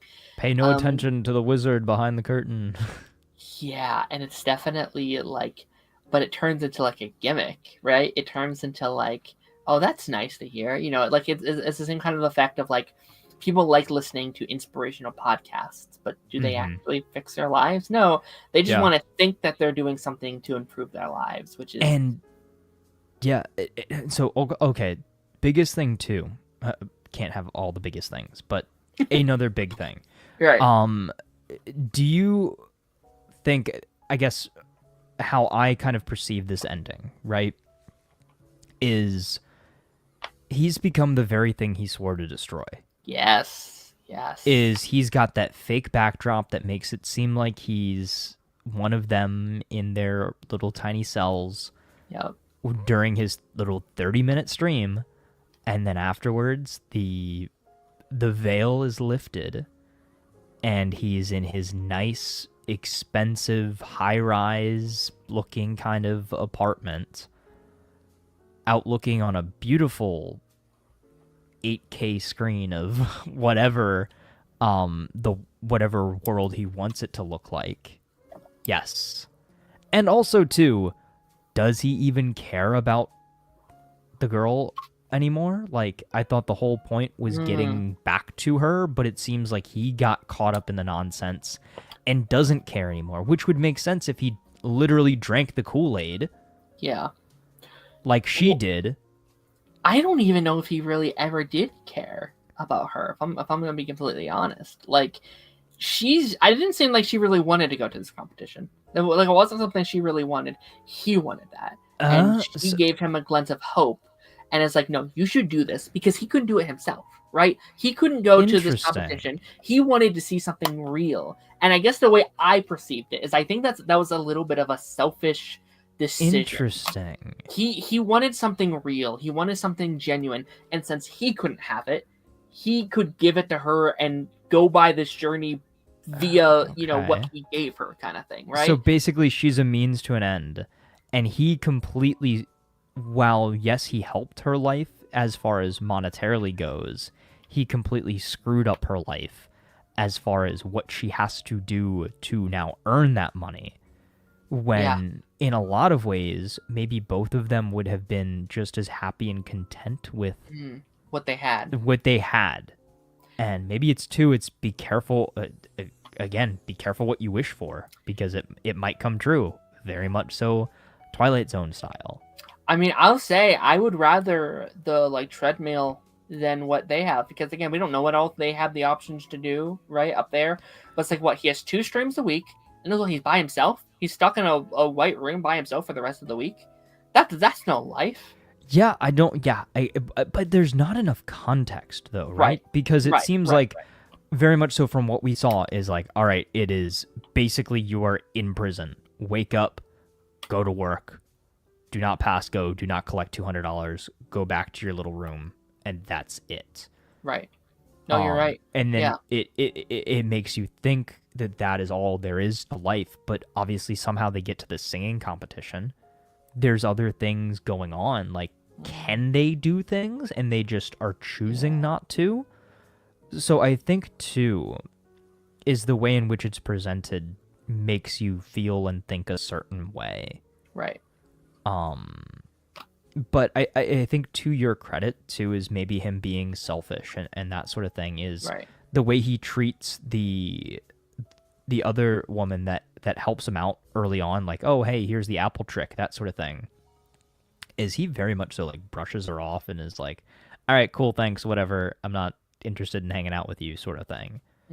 Which is, again, I guess does show that very early on. And I guess on a surface level from viewing, you're thinking, oh, he, meets this new girl that he, is very infatuated with from the get-go. He's going to spend all his money on her and that sort of thing, and he's willing to do whatever it takes to get back to her.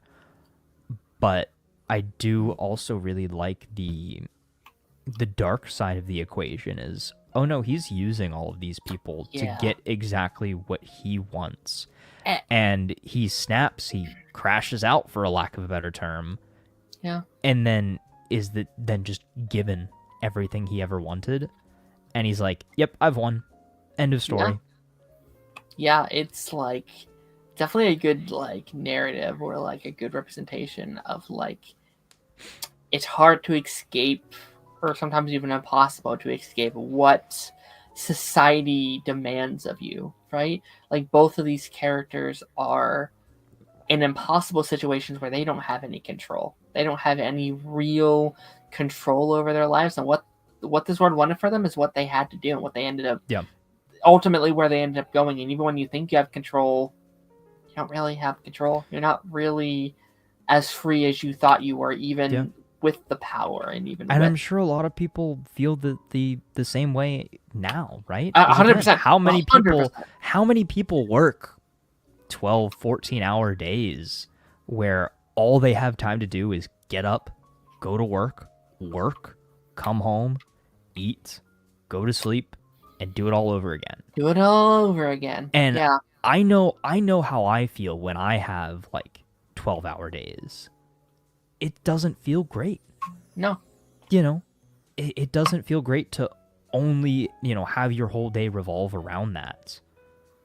But obviously then there's other things, playing some games, going on streams, making videos, go out with friends, do things to kind of break up the monotony. But I think if you were in a society like this where every day was exactly the same with no change, and your life revolved around the number on a screen and that dictated your worth. Yeah. Like, I feel like maybe you would then do some extreme things to break out of that. Yeah. Yeah, no. Like, I honestly think he had 100% intention on getting on that stage and offing himself. I think that was 100% his plan. And then when he's like, oh, wait, I do have something meaningful to offer and you're willing to give me something in return, that is incredible. That is, that's something. Yeah. It's like, whoa, maybe I'm, and it's so easy to get caught up. The whole sellout thing, like, there's probably a really good, I'm not famous. I've never been famous. I'll never be rich. But, like, I bet, all those actors and actresses and stars that start off at a very small place and then they get money and they get fame, they get power. I bet that's a good representation of, like, oh, those things I used to stand against are looking kind of good now that's offered to me. Now that it's an option. Okay, well, maybe it wasn't as bad as I thought. Maybe it's okay. And I do think it's and very when you say yes and go down one of those routes, then it's easier to do the next thing. Right? It's really easy to say, well, once I'm in, I will make the change. Once I have this, I will help you get there. And it's really interesting that they pay him to kind of give propaganda to, like, what they're fighting for, but also hate sells. That stuff sells. Anger sells. It sells. It really, and again, really very, very relevant in that regard too. Is think about YouTube. Think about how many people profit off of negativity and hate. Yeah. It's because it sells. It does. Yeah. No, I really, quote unquote, enjoyed this episode. Like, I thought it was a really enjoyed really it as much episode. as you could. Yeah. I thought it was a very well made episode, an episode of TV that definitely makes you think. I shout out to this actor and his huge monologue when he's on stage, when he's doing his whole thing. Like, obviously that's the whole point of the scene, but, like, he kills it. Dude, his eyes got, like, bloodshot red. He was so passionate. There's a reason why he's a big star now. Like, there's a reason why he's, like, one of the top in Hollywood now, because it's like he is so good in the scene. And I'd argue all the actors do a really good job at just, like, performing even without performing. Like, a lot of these performances are very deadpan, but they act a lot in their eyes and their facial features and how they're looking around and all this various stuff. I liked the elements of, like, saving all that money doesn't even make you a star. It gives you the chance to be a star, right? Yes. Like, buying a ticket does not mean you get to go on stage and prove your worth. No, it gives you the opportunity. Yes, it gives you it's the equivalent of buying, like, a lottery ticket. It's like, you might be rich. You can spend thousands of dollars on lottery tickets. You are never going to win. You are never going to do so. And I think that's so fascinating. That one lady that But you could. And that's why, and that's the lady that's addicted to it, Basically, what you are buying is hope. And that is very interesting. Like, I'm a big fan of, like the Hunger Games books and movies, and that's a big element of that story is, like, hope can be very beneficial. Hope can be your greatest weapon, but too much of it is dangerous. And it's a story about, like, manufacturing hope of, like, well, just you could just work and work and work, and you have the chance to to maybe get up there. And that lady, she got up there, right? She tried and tried, and she finally got there, and they didn't like her. They didn't like the way she looked and the way she talked and the way she acted. And it's like, we don't like you. It's like, oh man, like for some of these people, there are nothing you could possibly do to improve. Like you have to be the perfect in every situation just to succeed. Exactly. I think that's very, very fascinating. Yeah, 100%. Yeah, I think overall thoughts for me as well is this is not necessarily something that I would have probably ever watched if we weren't discussing it on the show, but I am very glad that I did. Again, I think it was as entertaining as it could be, but definitely very much so, more so thought-provoking.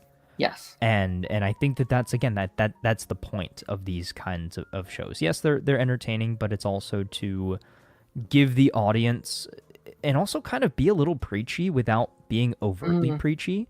Like they did a very good job of it, of like, okay, here's the underlying tones, here's what we're trying to convey with this, but we're not going to necessarily tell you what to think or how to think or what message to take away from it. You can watch this at face value as, oh, this is a one-off story of some, dystopian future.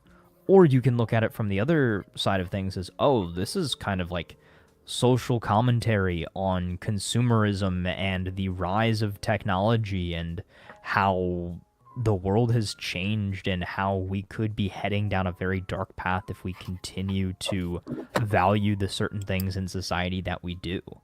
Yeah. So again, take it for what you will. But again, I enjoyed the experience, and I'm glad that we were able to have such a deep conversation and an in-depth conversation about it as well. Agreed. Yeah, like I think that's kind of, having always now seen 2 of these, I think it's very healthy to have these conversations. I think, like, we can have fun with our Marvel shows and our DC shows and our pulp culture reboots and stuff like that. But I think which is the escape from reality. It is the escape, yeah. But I think stuff like this sometimes I think it's important that we feel bad sometimes. I was talking about this with a friend of mine we had on the pipeline a couple weeks ago. But he said he thinks that people are afraid to feel uncomfortable while watching things, and how healthy it is to feel uncomfortable in media, how you need to feel things. It's easy just to watch your popcorn flicks and feel nothing, but it's important to sometimes sit in the awkwardness, or sit in the silence, or sit in the uncomfortableness of what they're watching, stuff like that. And I think this is a good example of this. I hope we can do this again at some point, just kind of go down the realm. I think this was a very fun episode. I don't know, are there any fun ones? Are they all kind of this, deep and emotional? I feel like most are like this, which is fine. I think it's important. I think, isn't there one that's like a choose your own adventure? Like where... I don't know, but that sounds awesome. I feel like there is. I feel like there's one that's got multiple endings. That would be really fun. That'd be a fun episode to do at some point, because there are those games and like show. Like I know there was like that. I think what is it? The like bear or something, or like there's those like wildlife shows or whatever where you like if you do this you go down this path, or you do this you go down here. Well, I love those types of games. Telltale games, especially really enjoy, and like I was mentioning earlier as well. Detroit Become Human is really good. It graphically looks incredible. Cool. You've got some good actors in there too. You've got Clancy Brown is in it. Which is hilarious to hear Mr. Krabs like yelling at people like that. But a game where all the decisions that you make very much so impact the story, and can lead to multiple different outcomes. Like I said, backtracking to Black Ops 2, that game had 8 different endings based off of certain decisions that you do or don't make. The Witcher has quite a few different endings as well. Yeah, fair.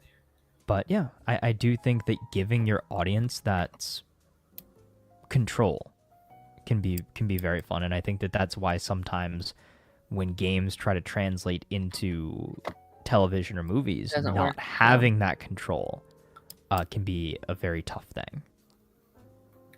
I wonder if there's ever a world where you could do that in a movie, right? I know that Metropolis kind of did like an interactive thing with their movie, but like I wonder if there could ever be a world where you do pick a movie like that, and it's like, okay, if you pick left, stay in this movie. If you pick right, go next door to that movie theater and finish the movie. Like that could be that would be cool. Interesting. Yeah, and then it helps movie takers because then they have to go see the movie twice to see both to see both endings. Yeah, right. Well, you know that they did for when they re-released Death in the Family. You have multiple endings to coincide with how they did the comic back in the day. It was like, call in. Do you want Jason Todd to live or die? Let us know. It's basically like, hey chat, do you want you want Jason Todd to live or die? Let us know down in the comments. Absolutely. Naruto, Darren, have you picked up the Doctor Who reboot again? No, I have not. It's might be a couple of weeks until we can get back into it. Unfortunately, we're trying to get through the final season of Once on a rewatch of that, and that's been fun. We're on the final season. We're so close to being done after like 3 years of watching through it. And Phineas Ferb right now and a bunch of other stuff, but I will let you know when I do. And maybe we'll talk about it on here every once in a blue moon. But Taz, that has it for this show. Yeah. I wasn't sure what this episode was going to be, but you know what? I think it turned out to be a really good episode. I think we had some really good conversations out of this one. I had a lot of fun. Me too. Taz, what you're working on? What you got coming on? What you got cooking? Cooking in the studio. Yeah. As always, youtube.com/ToxicTaz. I'm going to chop up that segment from this week's episode with our gaming discussion. So that'll be up on the channel for us later on in the week and everything like that. And obviously going to continue to cover any big Dexter Resurrection news. So anytime we get another teaser, another trailer, that sort of thing, we'll definitely be covering that, and I'm very much so looking forward to hopefully covering it at least on a regular basis, if not weekly, when the show comes out in almost a month from now, which is insane. And we've got, big month for movies next month too, is Fantastic Four and Superman and Jurassic World, if that's something that you're interested in as well. Yes. Look out for all of his stuff. Yes. For the show next week, I want to focus on the Phineas and Ferb episodes that we have out. I'm very excited to do to go through those episodes and talk about what we liked, what we didn't like, just nerd out, at least on my side. We might have a special guest for that episode as well. We'll see. Ooh. Pipeline. This Thursday will be my last episode before we go on vacation. Tomorrow I'm filming pre-recorded episode for when I'm out on vacation on that side of things. But on Thursday, me and my friend Amber's will be doing our midway through the year 2025 review, talking about our favorite movies so far, our favorite TV shows, and a little bit of a prediction for the rest of 2025 in terms of movies and TV shows and games and all that jazz that we are excited for the remainder of 2025. Can't believe we're halfway through the year already. It's insane to me. It's insane. I blinked in June. Dude, I don't know what happened. Bro. I don't know what happened. It felt like yesterday we were talking about David and them being cast as Superman, and now it comes out next month. We were talking about, when you first joined the pipeline, we were talking about those Fantastic Four rumors, and like we didn't know who was cast, and now it comes out next month, a couple weeks. It's insane. It's insane. Crazy. And also too is post these movies coming out, how much the hype and marketing around like Doomsday and stuff is going to pick up, and I'm going to be I don't know what I'm going to do with myself once we have Superman and Fantastic Four, especially Superman, because I've spent so long talking about Superman, to live in a world where I have seen Superman, and it's like wait, now what do I? Yeah, it's exactly. It's one of those things where it's like, oh, you almost don't want it to come out because then you can't continue to speculate and theorize and and be like, that journey's over. Is this movie now? Gonna be good? Is this movie? Yeah, it's like all right, well now it's like I feel that a lot of times with like shows and stuff. Like you've got a finale episode out, and it's like, I know if I watch this, I get to see what happens at the end of it, but also it's over, and I don't want it to be over. Yeah, for sure.